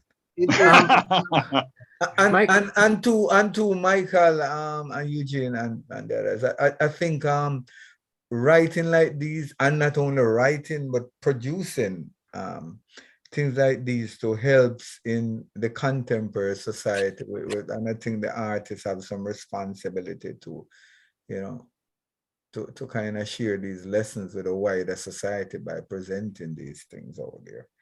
And it's an example of how you can take what is a really obnoxious story and present it in a way that without presenting, for instance, the rape or the encounter with the girls. Michael, sorry, I just wanted to comment on what Eugene just said. Yeah. Because if it were done on film, we would see in between this second and third scene, we would see the girl tossing them all over the place and tying them up to the rope and spraying them with pepper spray. And then the quiet scene in the cell where they lament their dastardly actions. Yeah. Yeah, Michael, I would have liked to see a little bit more of a reason for them doing what they did. I know they were drunk, but they must have, even in their drunken state, anticipated prison and resistance and so on. So that's the only little gap I have. You know, I would have wanted a stronger reason for them to go to do this act of rape. Yeah. Well, Clef felt that he was doing his. Remember, Clef is a rapist. That's taken as read. That's him. Serial rapist. Yeah, and Clef felt that he was doing his friend Akka a favor because Akka is in danger of losing his wife, and Akka doesn't want his wife and children to leave him. So Clef is really in their drunken state. Of course, I don't want to say it's a ridiculous situation because, as we said a while ago, it is very, very real, all too real. But the way that they executed it in their drunken state and chose the wrong woman shows that, you know, it was a stupid plan. After all.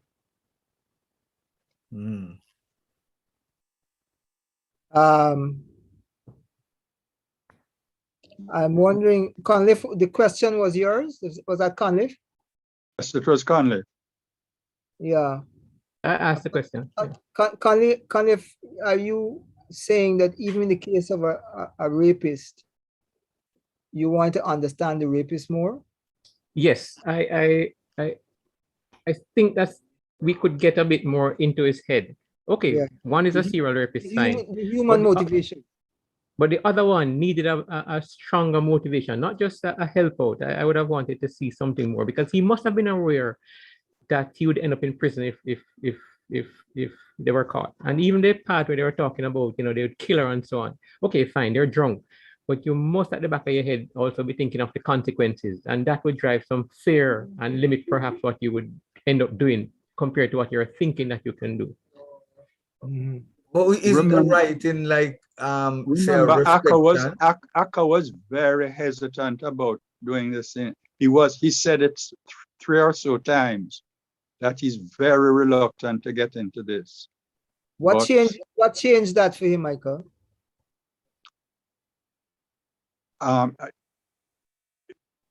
The matter that he really doesn't want his wife to leave him and take the girls. That is in the dialogue.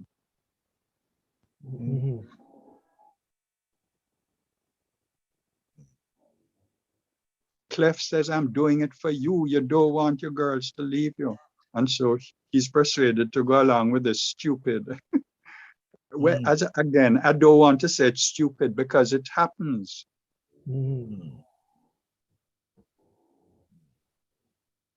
These two just picked the wrong woman. They could have picked the right one, and then it would have been a tragedy. But I didn't want a tragedy. I wanted a happy ending. A lesson. Yeah, a lesson. That's right. That's right. Thanks, Malachi. And I agree with your point about it being a teaching tool, drama being a teaching tool. Yeah. Okay, so there's a clear intention, clear message, clear teaching point. And I hope a beginning, a middle, and an end. Yeah, what is the middle? I wonder. For me, the three scenes are the beginning, the middle, and the end. Wouldn't the middle be like when he tells him that he has raped before, and which is kind of was surprising to Akka, because Akka didn't know that he raped before. Remember the first scene ended with the question, you ever rape a girl, yeah? And then blackout, and then we go right into the middle. For me, the middle is the second scene, and the end is the third scene. Yeah. Yeah. Okay. So we have a beginning, middle, and end. What's the climax? Anybody? The climax is when the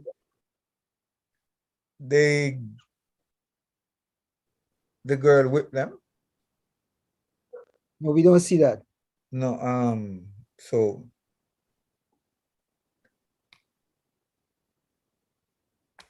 I think the climax is when they made the decision that they're actually going to execute the plan, because they were kind of talking about it.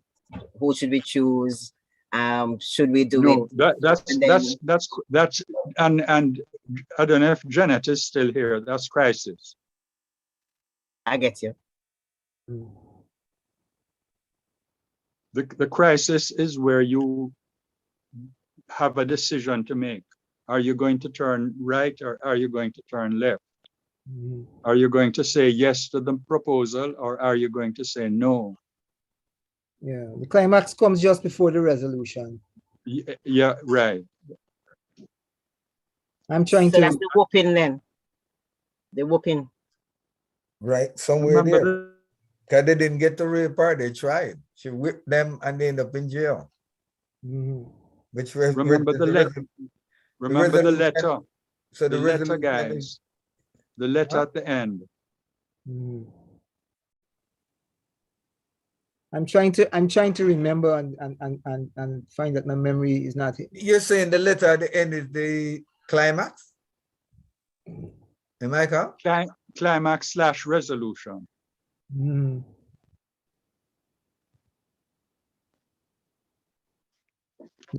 The letter that the wife leaves. Well, I don't know about her leaving. She leaves. Michael, it seems to me though. She leaves them in prison. She take the house. It seems to me though, Michael, that yeah, Malachi. I'm seeing the climax though, right there where it rises. They make up the mind. They're gonna go rape now. They grab the girl, they get into it. It can go either way. Either they rape her or she get away. They're gonna kill her. She end up whipping their ass. So it plateaus right there, and then it starts fall from there, where we see them in jail next, and then the letter, and then the lesson. The climax has to happen on stage, Malachi. Okay. Yeah. Yes, exactly. Yeah. Also, if I may add, should the climax suggest a point when a character, or in this case, maybe both of them, shift, you know, their emotional, how they're seeing things, something shifts for them. Well, don't we see that, Jeanette, in their conversation? Don't we see that they are changed men? In the jail, in the jail. Yeah, in the prison, yes, in the jail, yeah. I think that's the point. But I'm asking for the moment. Damian? Damian?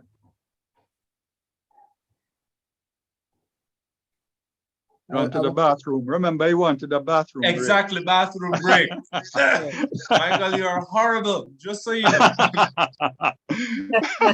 Yes, sir, Will, what are you saying? Can we get the last scene, just the opening and the last scene? Oh. I'm checking my camera is on because wow.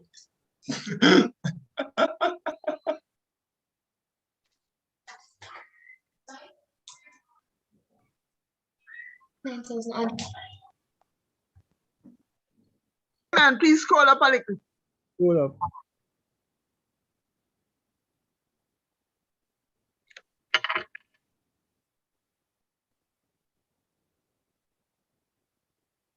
Scroll up a little more.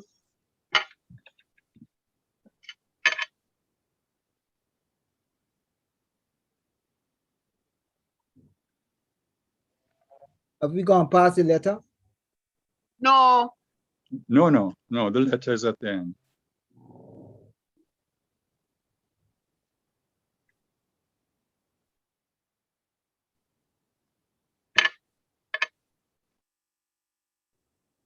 Hold on.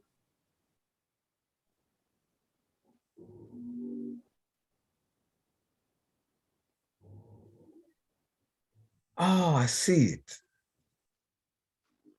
Melly, Miss Sorry. Is it when you say, I may never see my family again? That's how I see it. That's how I see it. That's how I see it, Malachi. Yes, right. That's how I see it. He gives a desperate cry.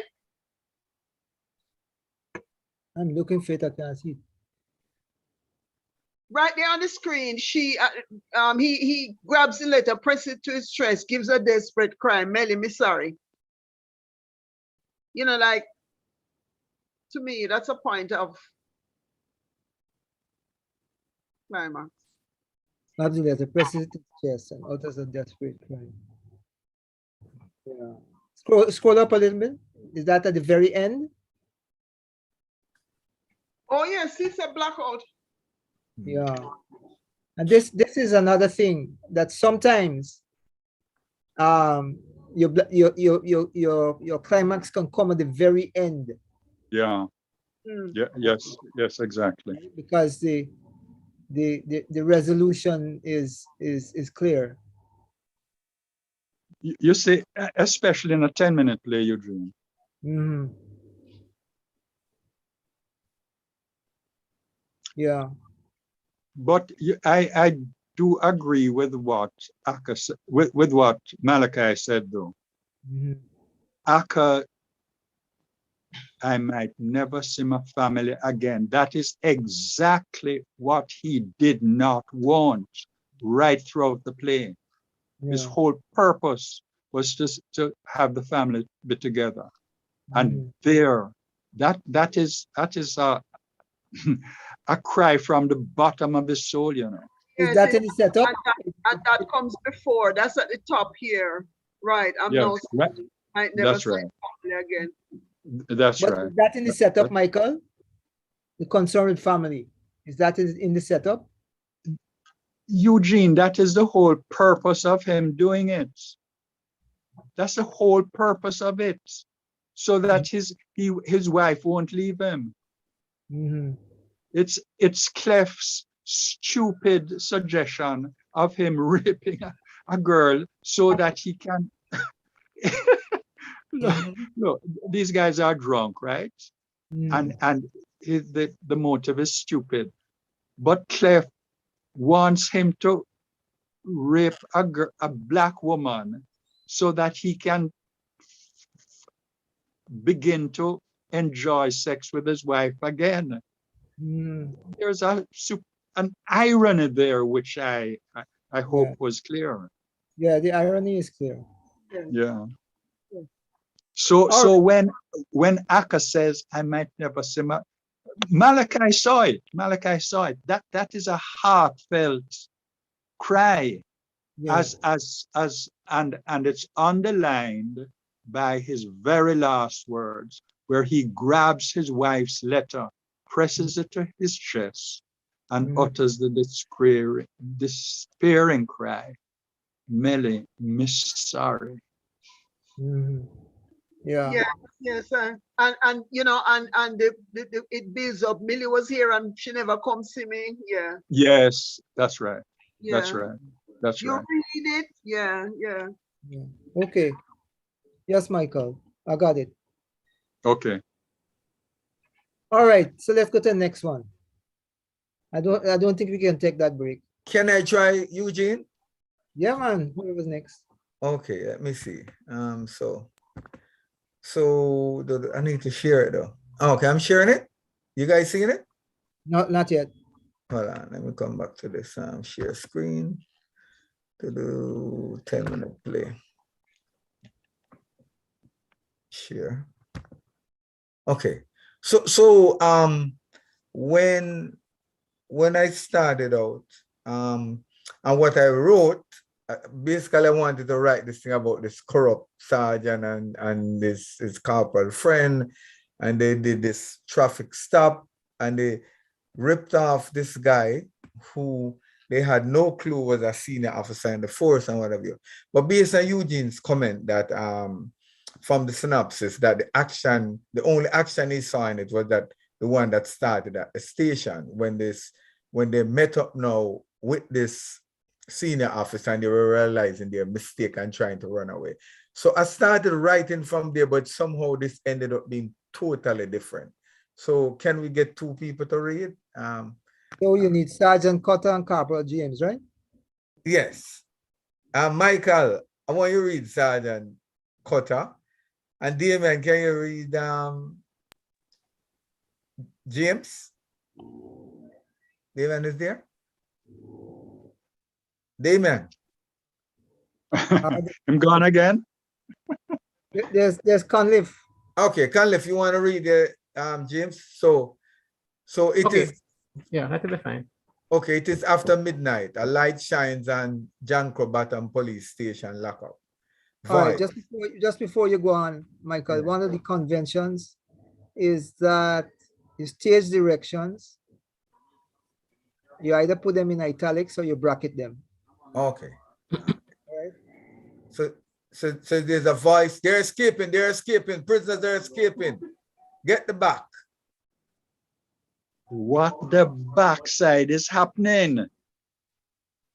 Control from Jankro Bottom. Control from Jankro Bottom. Over.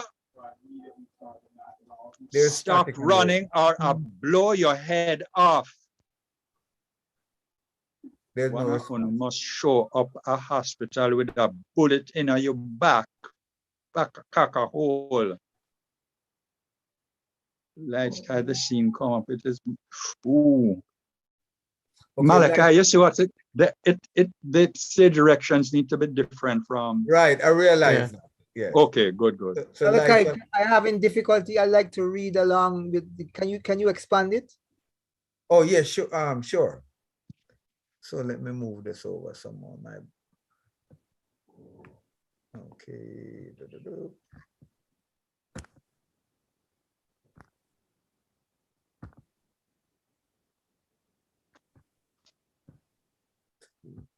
I'm not seeing the line to expand it. All right, good. No worry, go on. Oh yeah, I'm good now. I'm good now. Okay, I got it now. I got it. Finally. Too big? That's good? Okay, that's good. That's good. Yeah. That's good. Yeah, left it there. Oh, yeah. Right there? Yeah, leave 140 is good. Yeah. Okay.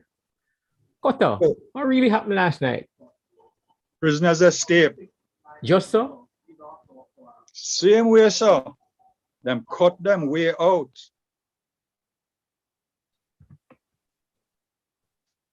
Super go kill your cutter. You can say that again. Me tell you a long time to leave him, woman. True, but she's sweet. Well, old time people say the sweetness of your prick brings sorrow to your heart. Prisoner escape. You're there with soup, girl. What you going to do? I don't have a clue. You're a sergeant of police. Think, man. Put on your thinking cap and come up with something. Like what? Anybody got shot last night? Most is the norm now in Jamaica. Find out who did the shooting. And if we can't find out, Perfect. perfect. Yes, perfect. Perfect, I don't get it. You claim the body. You mad, Taras. A prison you want to send me in my old days? No, sir. I can't afford any more trouble. And Nancy said 2 trouble better than 1. Nonsense. I know someone who works at the morgue at KPH. So, and you're in trouble, and I'm trying to help you as a friend. Oh, you're trying to sink me. Just trying to help you, my friend. You fire your gun during the prisoner escape? Like Trinity. Then I know it, that man. A group of gunmen heavily jumped the back wall of the station. You were doing your rounds and surprised them. They opened fire at you. You returned the fire and one was shot. He escaped but was transported to the Kingston Public Hospital by unknown persons who abandoned him. He was later pronounced dead. Any story can sing, so? Nothing beat a trial but a failure. What happened to Indicom and the ballistic experts? In this country, everybody is for sale if the price is right. Give me a gun. I'm going down to KP to pop 2 shots in the dead with it. Pop 2 shots in the dead, man. With it. Yeah. But Jesus Christ. Same way, so call upon him and really answer you in times of need. What hands him is gone. Lies feet to black out. I read the soup. Sergeant Cutter, you again? What that means, sir? You well and blasted, know what I mean? You're a waster. You're carrying feelings for me, sir? Watch your mouth, Cutter. Watch your mouth. I will draw my red ink pen against you. You already do that, sir. That's why I can't get no promotion. They look and see the body of a male lying on the ground in a pool of blood. He's dead. What the hell? That me want to tell you, sir. A group of them invade the place and attack them on and slay this one. You, Cutter. Me fire me gun harder than Trinity last night. Good job. Secure the scene. Where's the gun? Where's the firearm? Permission to go use the bathroom first, sir, and I'll bring it to you. Granted. I don't trust you to Ross, though. You know, Cutter. I don't want to hear any more news that you are visiting a certain house. Boss, my belly a cut me. Me soon come back. Cutter leaves, Soup shake his head, lights fade, blackout. Lights up on Cutter, takes out his cell phone and dials. Jesus Christ. James tell me say you not reach a KPH yet. What happened? Me shot the boy where did escape. You what? I'm not hearing you right. Me said the boy that was escaping, me shot him and him dead. Where him there? Him lay down stiff on the ground. Bring back me gun now. You put 2 already in the dead man. Anybody see me dying trial? Bring back me gun. Soup calls Cutter from off stage. Cutter, I'm waiting on you. Where's the gun? My belly a run, Soup. My belly a run. Must be the stress of this whole situation. Me soon come. Cut the rope and come. I just got off the phone with the commissioner of police. He's very pleased about your heroics last night and he's on his way here. You and Corporal James come see me in my office. Cut the crap now and come. You have done one good deed in your life. Don't spoil it. Blackout. That's it.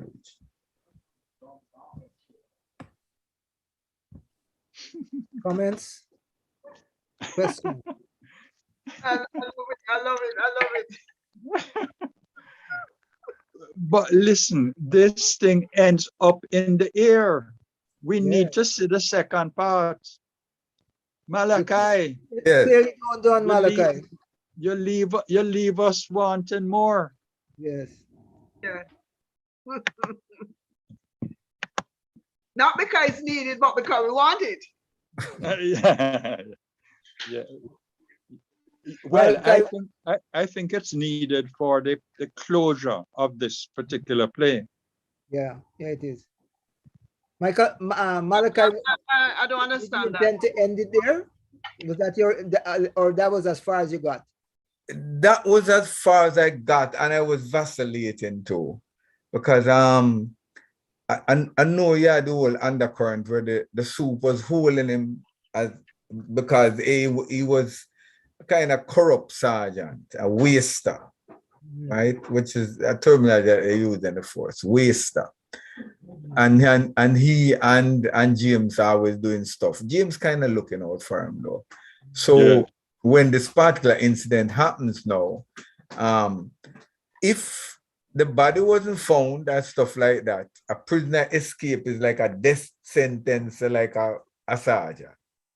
Basically, you know, big time trouble. Plus him a mess with the Superman. So finding the body is like a redemption for him and kind of redeem him character and all stuff.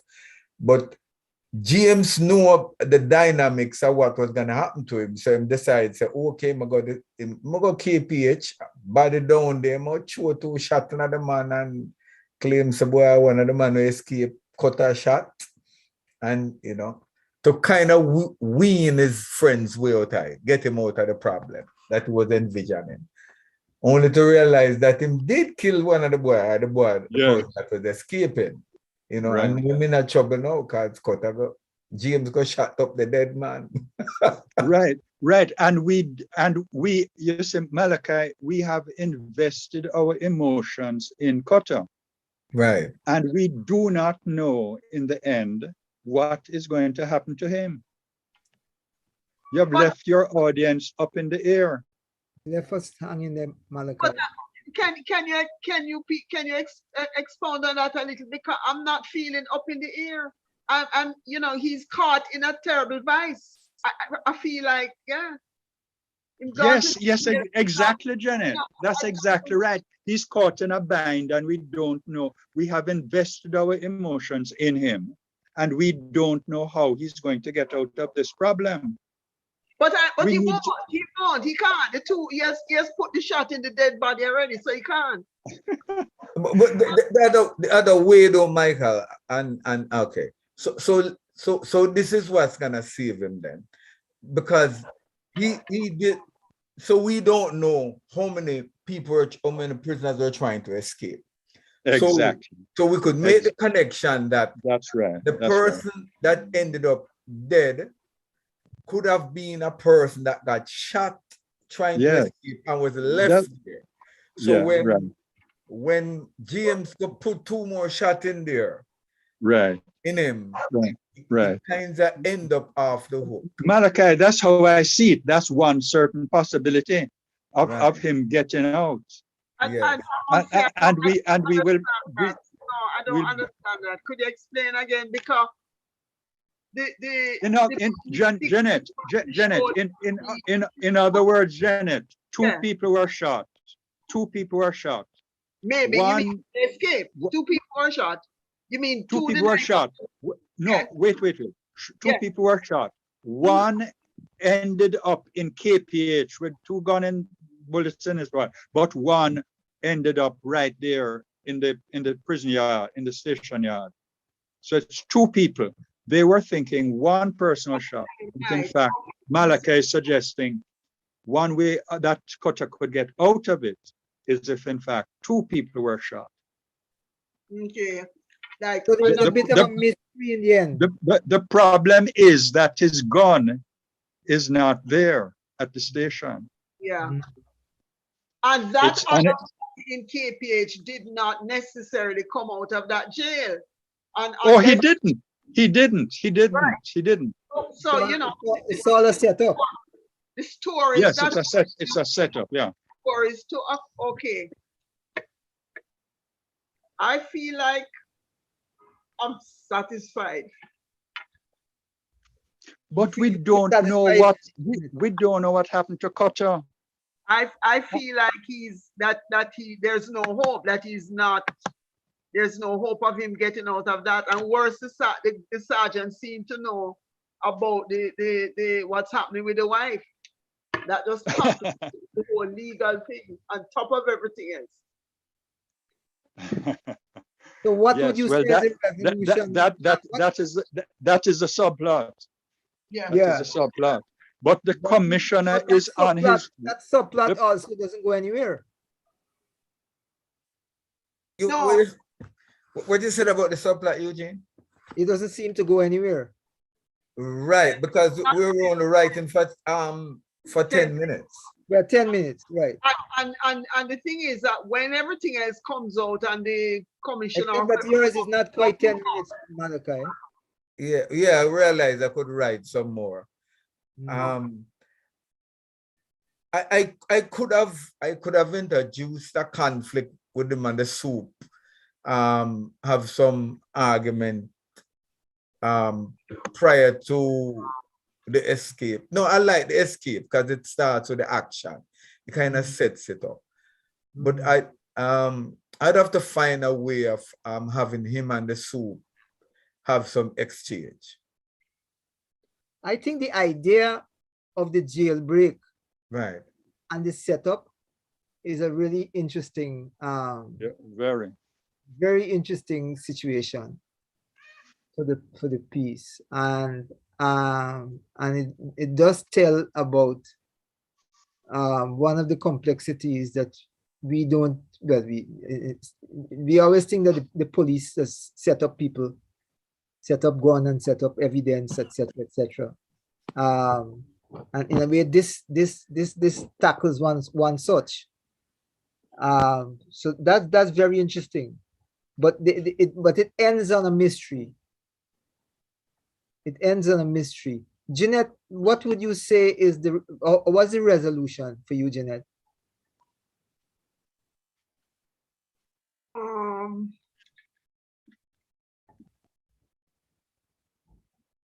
Maybe that point when the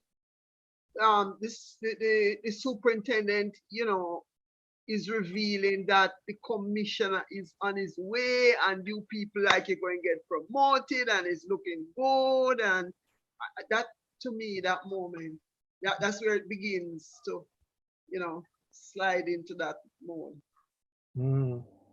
I could it be the line when he said, "You have done one good deed in your life, don't spoil it." Okay. Yeah. I think it needs work. Malachi, yeah. That is what we call irony. He is saying it's a wonderful deed. The man is sleeping with the man's wife, and they're setting up they're setting up a criminal situation. It's irony.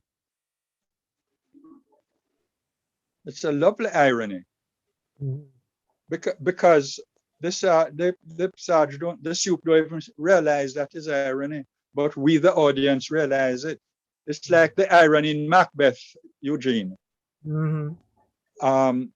where Macbeth tells Banquo that he must be certain to come back to the dinner. Not realizing that Banquo does in fact come back to the dinner as a duppy. As a duppy, yeah. Yes. So that is here again. Macbeth didn't realize he was being ironic, but the audience realizes it after the fact. And the soup here is uttering this irony, which the audience picks up because they know what the plan was.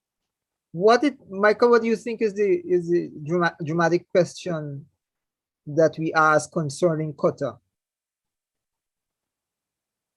Is this adulterer crooked cop going to get away with this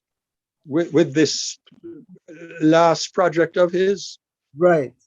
And that and we don't question, know that at the end. We don't right. know. That That's is the question, Malachi. Why I feel like you that it needs work. Yes, exactly.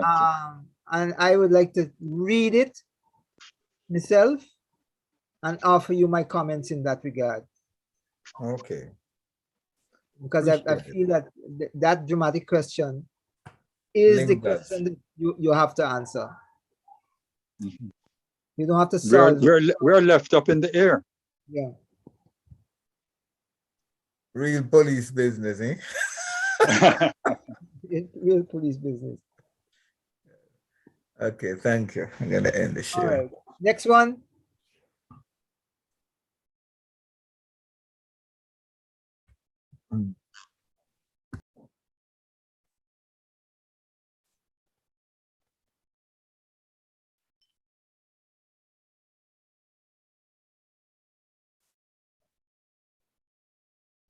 Conliffe, you going? Okay. I don't have the play written. I sent, well, let me begin. I wrote a story which I fell in love with, I really like.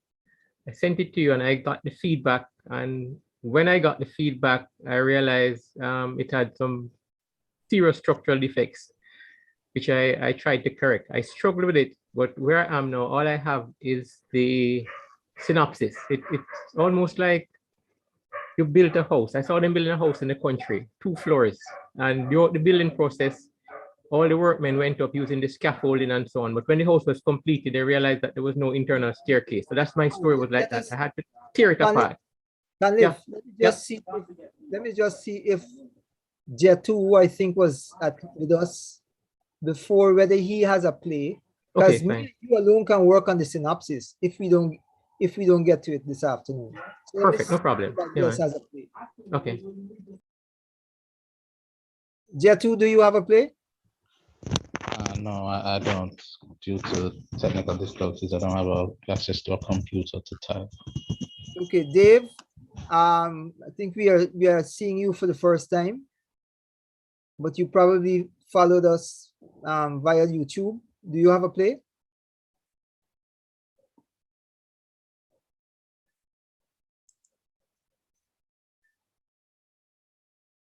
Dave, there's Etosi is not here. She joined us last week. I'm here. I'm here. You are here. Do you have a play? Yes. Oh, good. Can you share it? Sure. No, don't be intimidated by the masterpieces that. Okay. Where did I put it? Okay, this is my play. The synopsis. A story is a 30-year-old woman. Oh, hold one sec for me. Okay.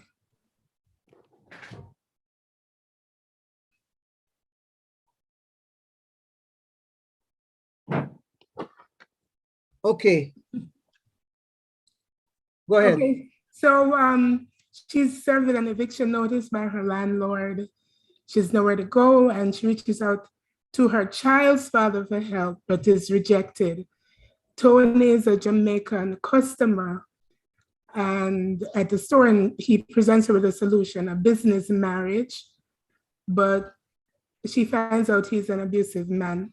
Ultimately, Esther receives help from an elderly woman, and her life changes for the better. So this.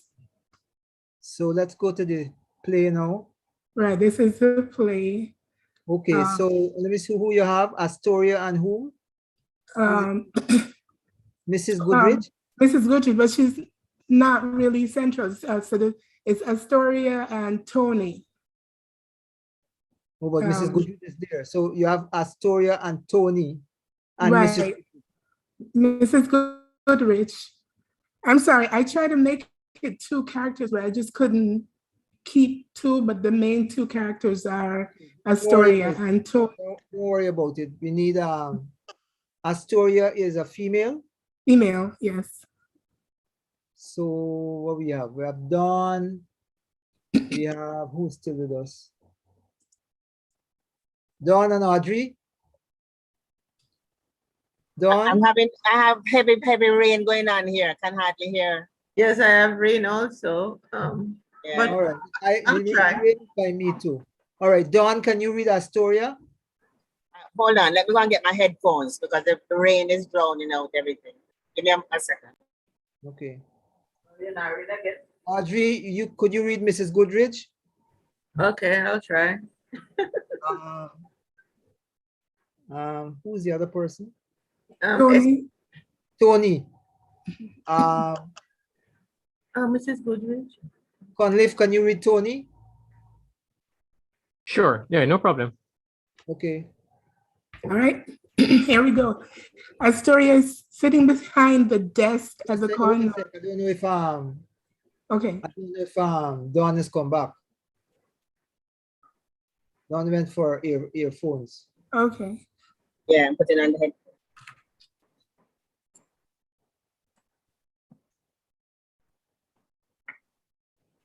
All right. I'm not hearing the rain more than hearing me. Can you hear me? We are hearing you. Yeah, we're hearing you. So Okay. you are reading Astoria.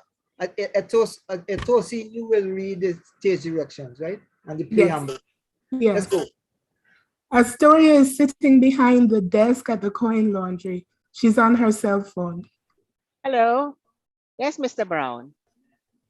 I know it's been 10 days, but just give me another 2 days and I know this keeps on.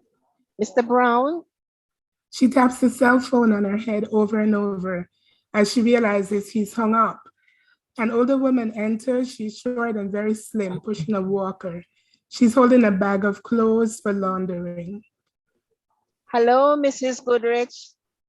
Hello, little girl. Points to the phone. She's still tapping her head with it. Those things aren't good for you. Oh, just a reflex action. Not preaching.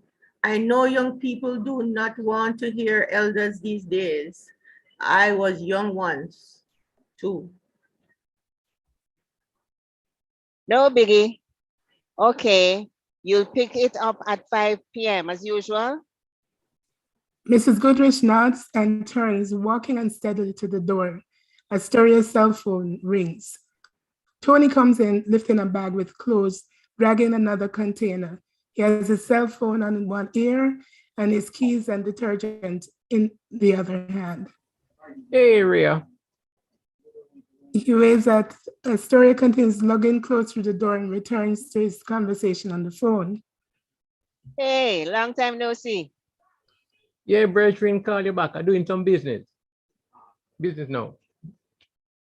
He starts stuffing clothes in the machine and Astoria's phone rings again. Mr. Brown, look. Tomorrow, I have until tomorrow, but I have nowhere. And I have a little baby. But shelter? She looks at the phone. He's hung up again. She throws the phone on the desk in frustration, puts her head down, sobbing. Tony hears the conversation and seeing her crying, starts walking towards her, stops, shakes his head and turns back to tend the machine.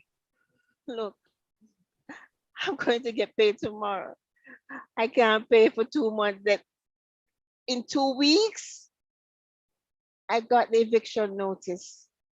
She walks through the door and stands on the sidewalk of the plaza. Mrs. Goodrich is waiting for her ride.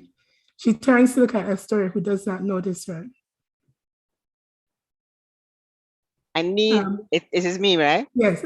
Okay, I just need 1 more day. Me and my baby don't have nowhere to, hello? Astoria re-enters the laundry, shoulders slumped. She goes back to sit behind the counter. Tony walks towards the counter on his phone again. Everything link up, man. We're good. We're good. I have clothes in the dryer. I'll be back. Okay. She dabs at her face with a tissue. Astoria looks at her phone, takes a deep breath, and dials a number. Hello, Damien? Who is this? It's Rhea. Look, I need a favor. What you calling me for? I need a little help. It's just for a short time. I'm being put out. Nah, shorty, I told you, I didn't want no part of this. Lose my number. Damien, I didn't do this by myself. Tony comes back into the store and stands in front of her. Seem like, so Irie. What? Something's wrong. It's nothing. I'm all right. I heard your conversation. Being homeless is not okay. What the? Who moved my clothes out the dryer? I don't want nobody touching my shit. But who? I didn't see anybody. Astoria is about to jump from behind the counter and Tony puts his hands on top of hers, indicating she should stay put.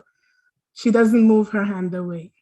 You're not responsible for that. I don't like to see a lady in distress. Astoria blushes, looking at their linked hands, and then pulled hers from under his. Look, I have a proposition. You're in a situation, I'm in a situation. You ever hear about business marriage? She looks blank and shakes her head no. I need a green card so I can stay here. You and me can get married. No, we don't have to be together like man and woman, We have to be in the same house though. 5 years and you're free. My friend was telling me about that. She didn't call it that though. Aye, you know what I pay?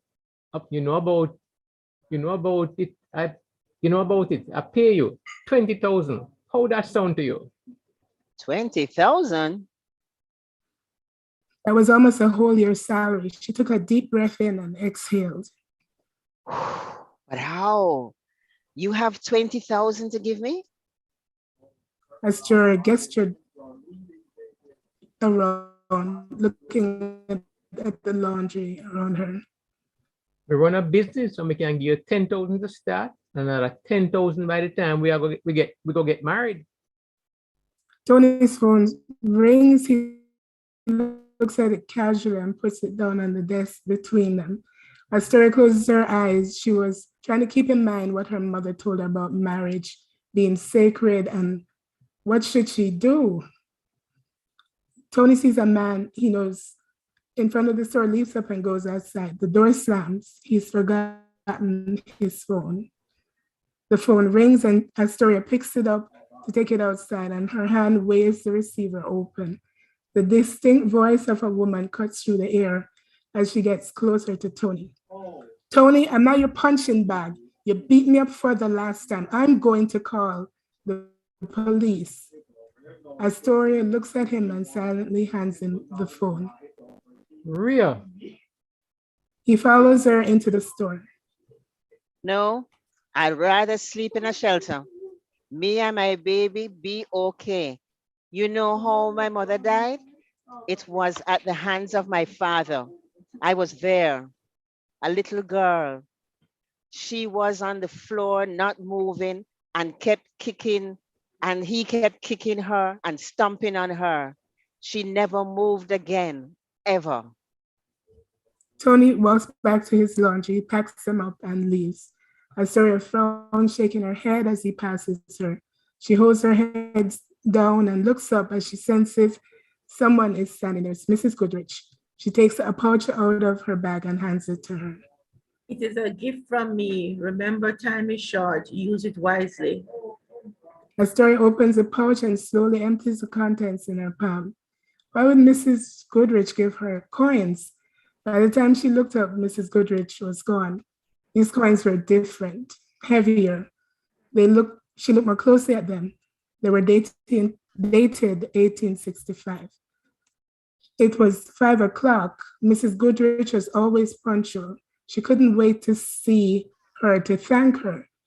Those coins had to be valuable.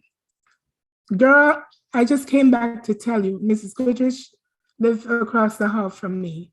paramedics was there and everything. She died. They say about 2 hours ago when she got home. But she could imagine Mrs. Goodrich placing her hands on her lips, say nothing. That's so sad. She was such a nice lady. The end. Well, you have a lot of things happening there. Yes.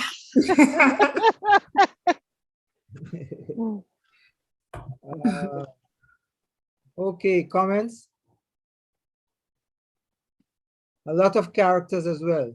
Yes, I had a difficulty condensing it. I just couldn't get it to work. And then it goes inside and outside. It's almost like it wants to be filmed. Yeah. And you also have somebody talking on the phone to somebody who's not there, but we're hearing the person who is not there, right? Yes. Right. So it's a lot happening. Comments? Questions?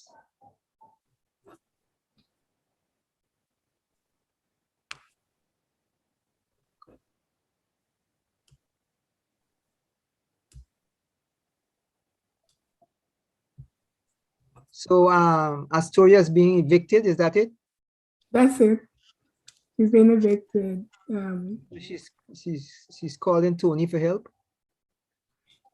She's calling her boyfriend, her Tony, baby's father, right?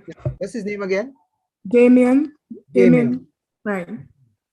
Doesn't want anything to do with her. He told her not to have the baby, so she's on her own.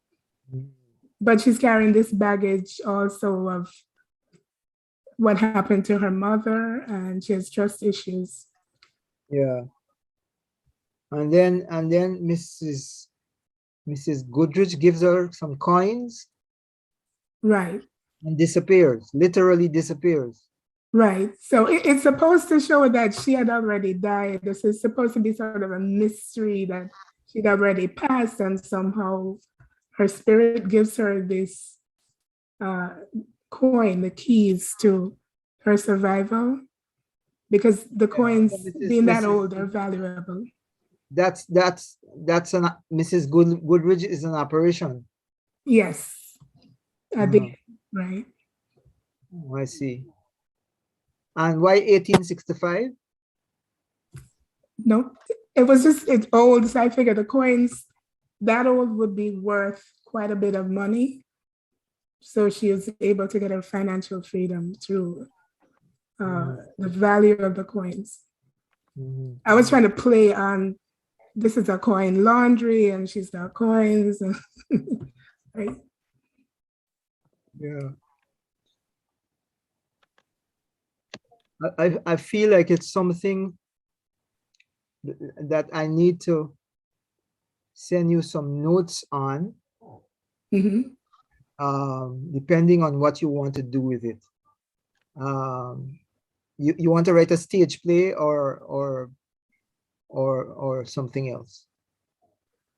Which one? I would like to stage it. I'm doing a lot of things. Right, I film the products that I create, so I'm thinking going in that direction of filming something. Okay. But where's the conflict in it? I understand Astoria's problem. Right. But where is the conflict, would you say where is it?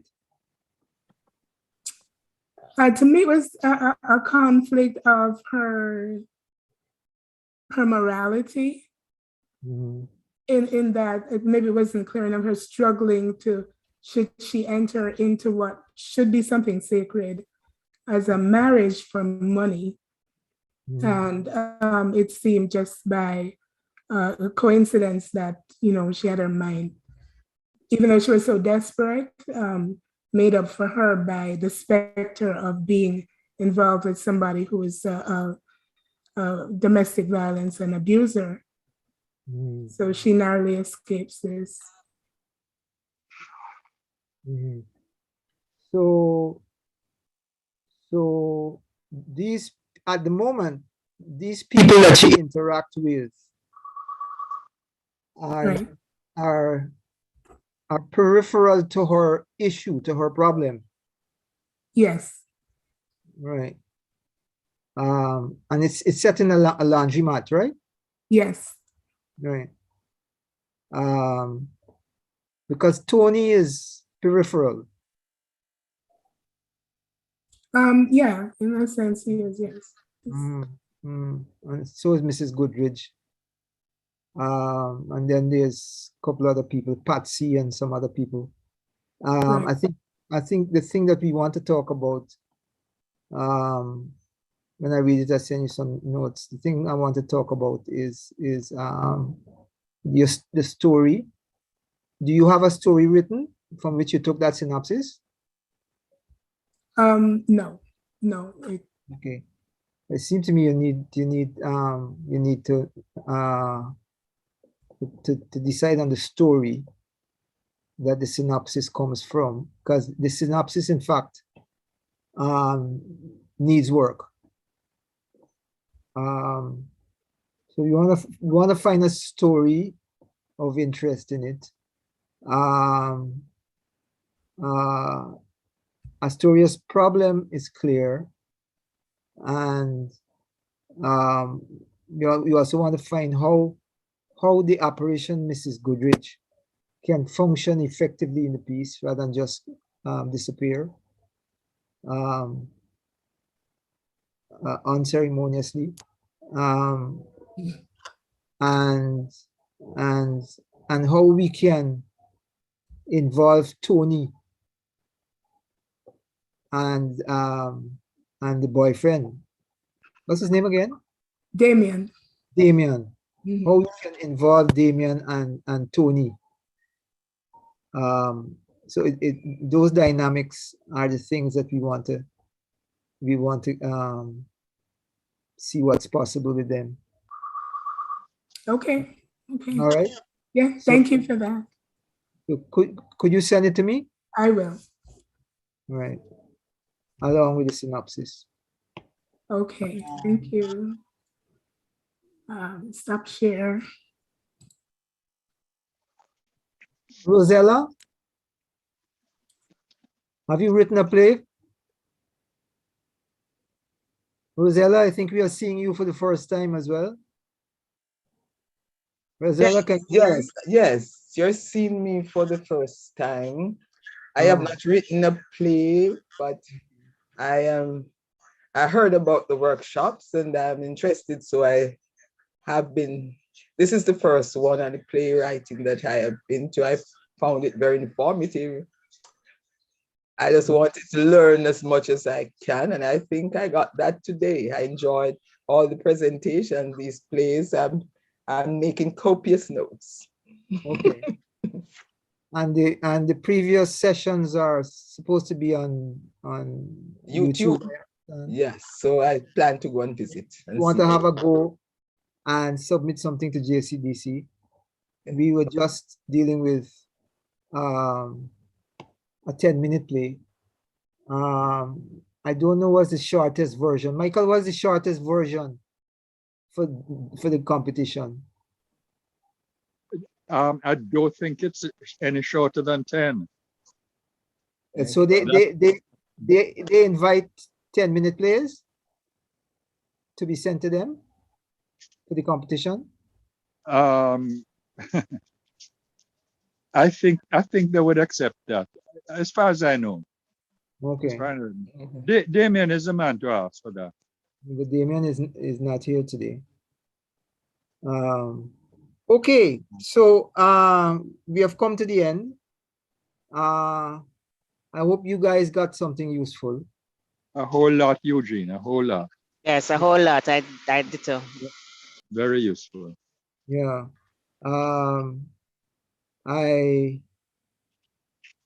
You can, if you just add one more character to your 10-minute play, or if you decide to write a play with 3 people, it is said that you have 64 possibilities of modulated conflict, that the conflict can shift around and play in 64 different possible ways. If the workshop went any longer, we would have explored that that option, so that you look at that possibility.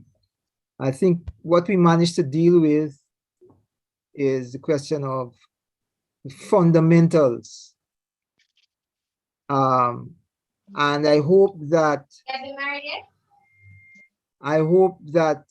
those of you who felt that a play was about writing, people talking on stage, have had your minds disappear of that thought. That you now see that there are intricate sets of construction that you are writing, in fact, on the page. And that before you get to the dialogue, it's useful to have a story. And if you have a synopsis coming out of that story, then you, in a way, have a very abridged, a very condensed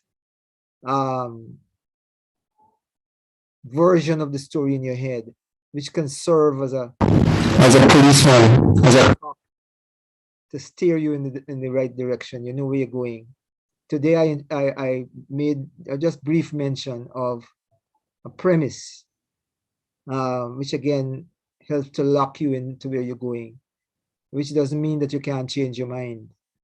Because you can, as Malachi did. He started in one place with his piece, and then he changed and got something else. So we looked at premise, we looked at story and synopsis, we looked at structure. I hope you got a basic understanding of the structure of a piece. And I would recommend that you're not seeing plays now, but you can, you would see movies. When you watch movies on TV, ask yourself those questions that we were asking. Whose story is it? Who is the central character? What is that significant question, the significant dramatic question that is being asked, that is answered in the end? What is the climax? What's the resolution? What is that point of attack? And what are the complications? And if you want to go even further, how would you, what kind of function you would assign these various characters that you're seeing? You know, who's the protagonist, who's the antagonist, who's the agent of complication, who's the villain, who is the confidant, etc. So if you is a good way to sharpen your tools. And you might watch a film that you may not see some of these classical elements being at work clearly, but the movie works. It's one of those things that have happened in this 21st century, that, you know, new kinds of dynamics have evolved in the 21st century. For instance, there's genre that we talk about, such as there's comedy, there's drama, there's farce, and so on and so forth. Well, in the 21st century, a new one has evolved called dramedy, which some of our professional playwrights deliberately write, it seemed to me. Basil Dawkins always referred to most of his work as dramedies, meaning it's both comedy and dramedy, and comedy and drama. That has become a legit genre in the 21st century. Not just a drama with comedic elements, but those two forms help to define what the drama is. And you could read up about those, Google them and find out you know what is the definition, what is the difference between a dramedy and a drama. But looking at good movies helps a hell of a lot. When you watch a movie and it's not satisfying, you can generally ask yourself why you don't like it, and see whether it's because some of those structural elements are weak or they're not there. You know,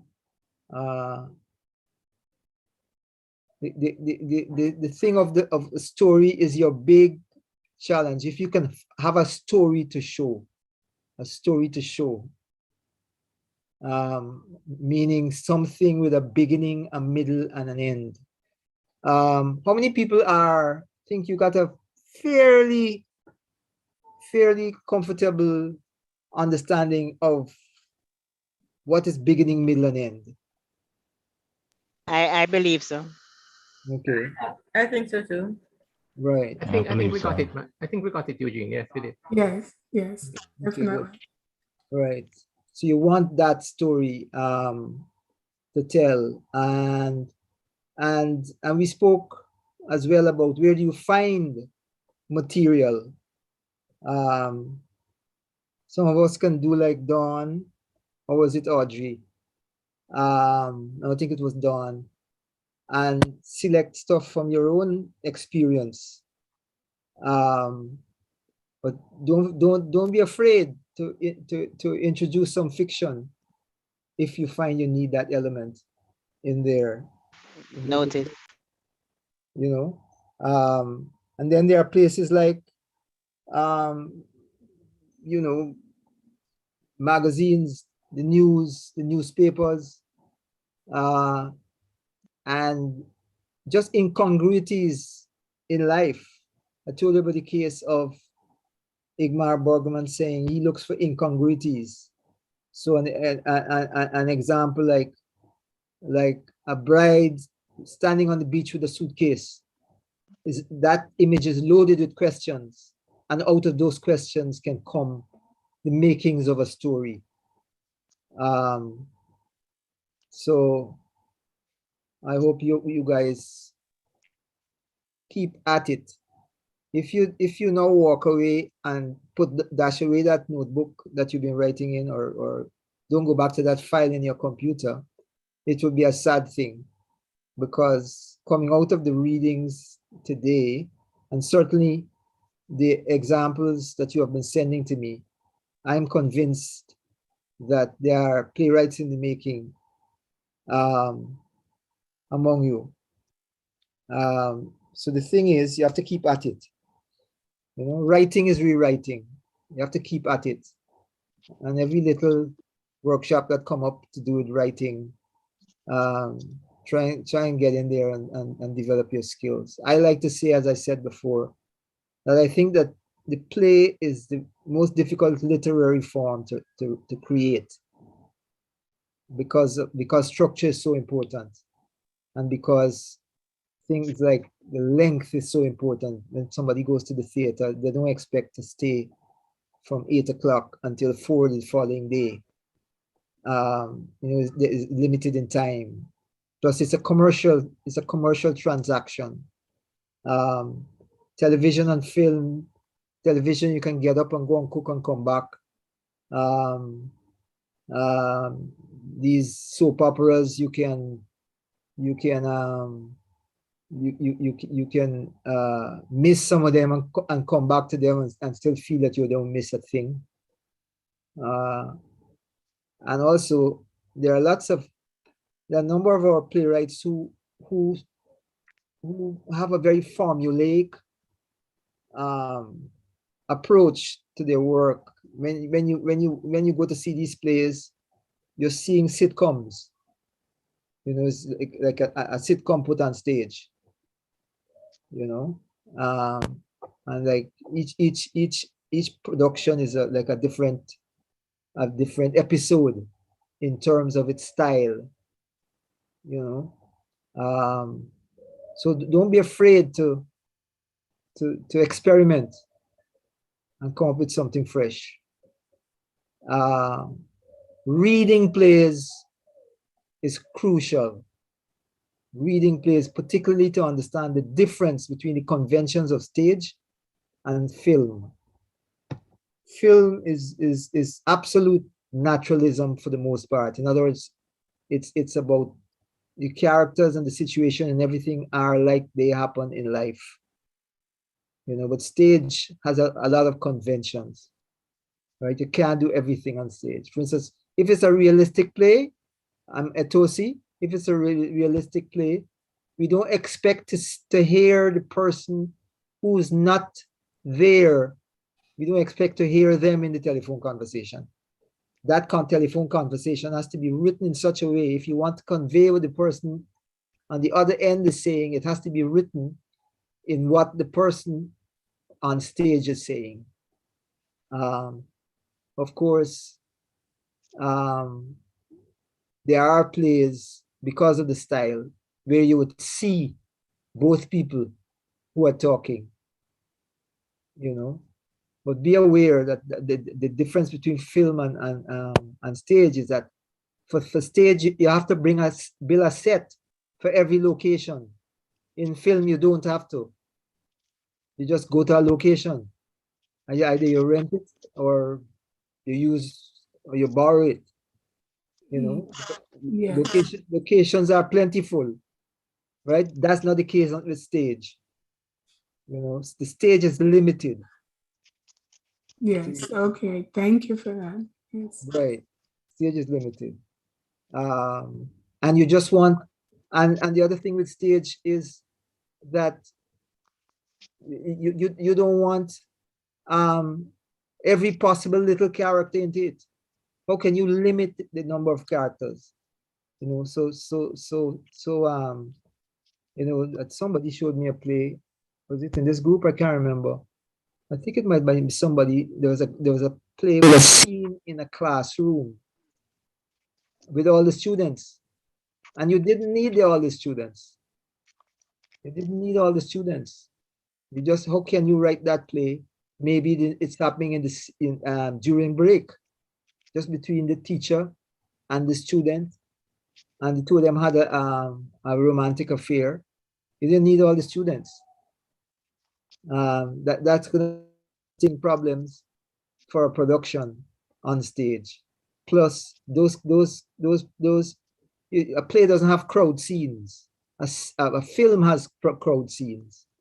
They can afford to pay plenty extras. A producer won't do that for stage. You know, be careful of things like when you set up a scene on a street with people walking on a street. You know, it's possible, but you got to consider things like the stage has limited space. There's a point at which they're gonna walk off stage. You know, the camera can travel with them down a long street in a film, but that is not necessarily the case on stage. Except if you're gonna have them stop and talk, and then that has to be justified why they're stopping to talk, etc., etc., etc. So there are limitations to the stage, right? And what helps you with that? Reading plays. Some of the other conventions are things like, you know, stage directions are either in italics or in brackets. So read more. This was just a taste. When Damien asked me to do this workshop, I said to him, I don't think people learn much when they come to the JCDC workshops, because they have like 2 workshops, maybe a Saturday and a Sunday, or Friday and a Saturday, and then people go home with notes. They don't do any work. They don't get to read each other's plays. They don't get to read their own plays. And I asked for it therefore to be done 3 Saturdays, so you have time to do some writing, time to think about what you written and what other people have written. So I hope that JCDC finds value in this. And my hope is that the greatest value will be that you will submit to the JCDC so they will see the value. In other words, you would write, you'll continue to write. And it's on that point, I jump in to say thank you, Sir Williams. 3 weeks of intense course instructions of going through the process with us, literally beginning, middle, and end. Thank you so much for that. And one of the things that I really like, and we saw that with Dr. Spencer in her final workshop as well, is the clarion call for entries. And here, ladies and gentlemen, is Mr. Eugene Williams, who is one of the adjudicators in the playwriting category. So I just want to, at this point, open the microphone to anybody who would like to say thank you to Mr. Williams outside of us here at JCDC.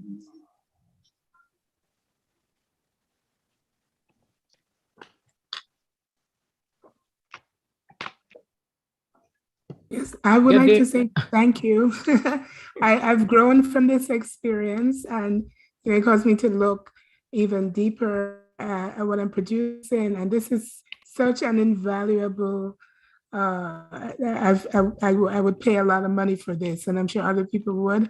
Thank you for the JCDC for putting this on, and much blessing, Mr. Williams. Thank you. Thank you. Thank you very much, Eugene, for suggesting this new structure, which really works, and also for your generosity in allowing us to send stuff to you. And I think I'm hearing a little invitation to that if we do stuff now, that you might be willing to look at it as well. Thank you so much for that. Yes. Thanks a lot. Because Jamaican theater is desperate for plays. Over to you, Lady Malcolm. We do not theater. Thanks, Mr. Williams. There's been great value in what you have taught us, and I actually do love the format of how you did it with the homeworks and actually us doing the practical thing, because for me, that's my main way of learning how to do something. And playwriting might be a genre I might consider going into. You're welcome. Converted.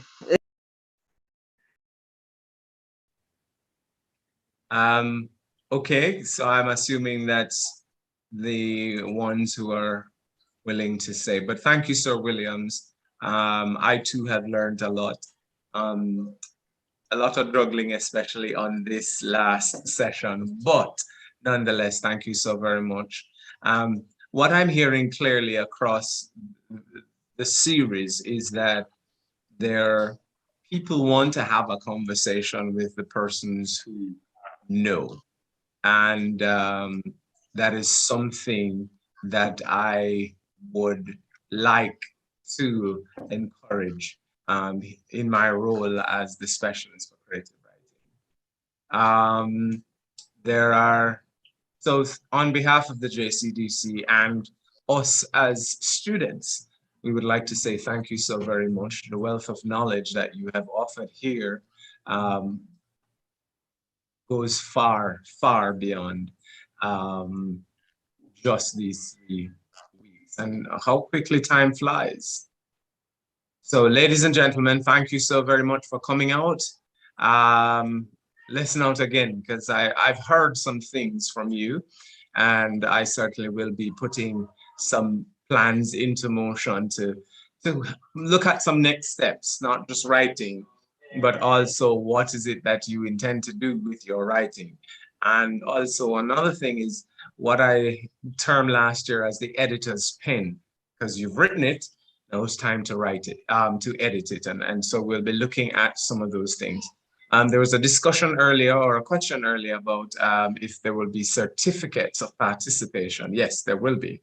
Hence, we've always asked for you to register so that we have that information, so that we can put together your certificate of participation. Again, thank you so very much. I'm looking in the chat for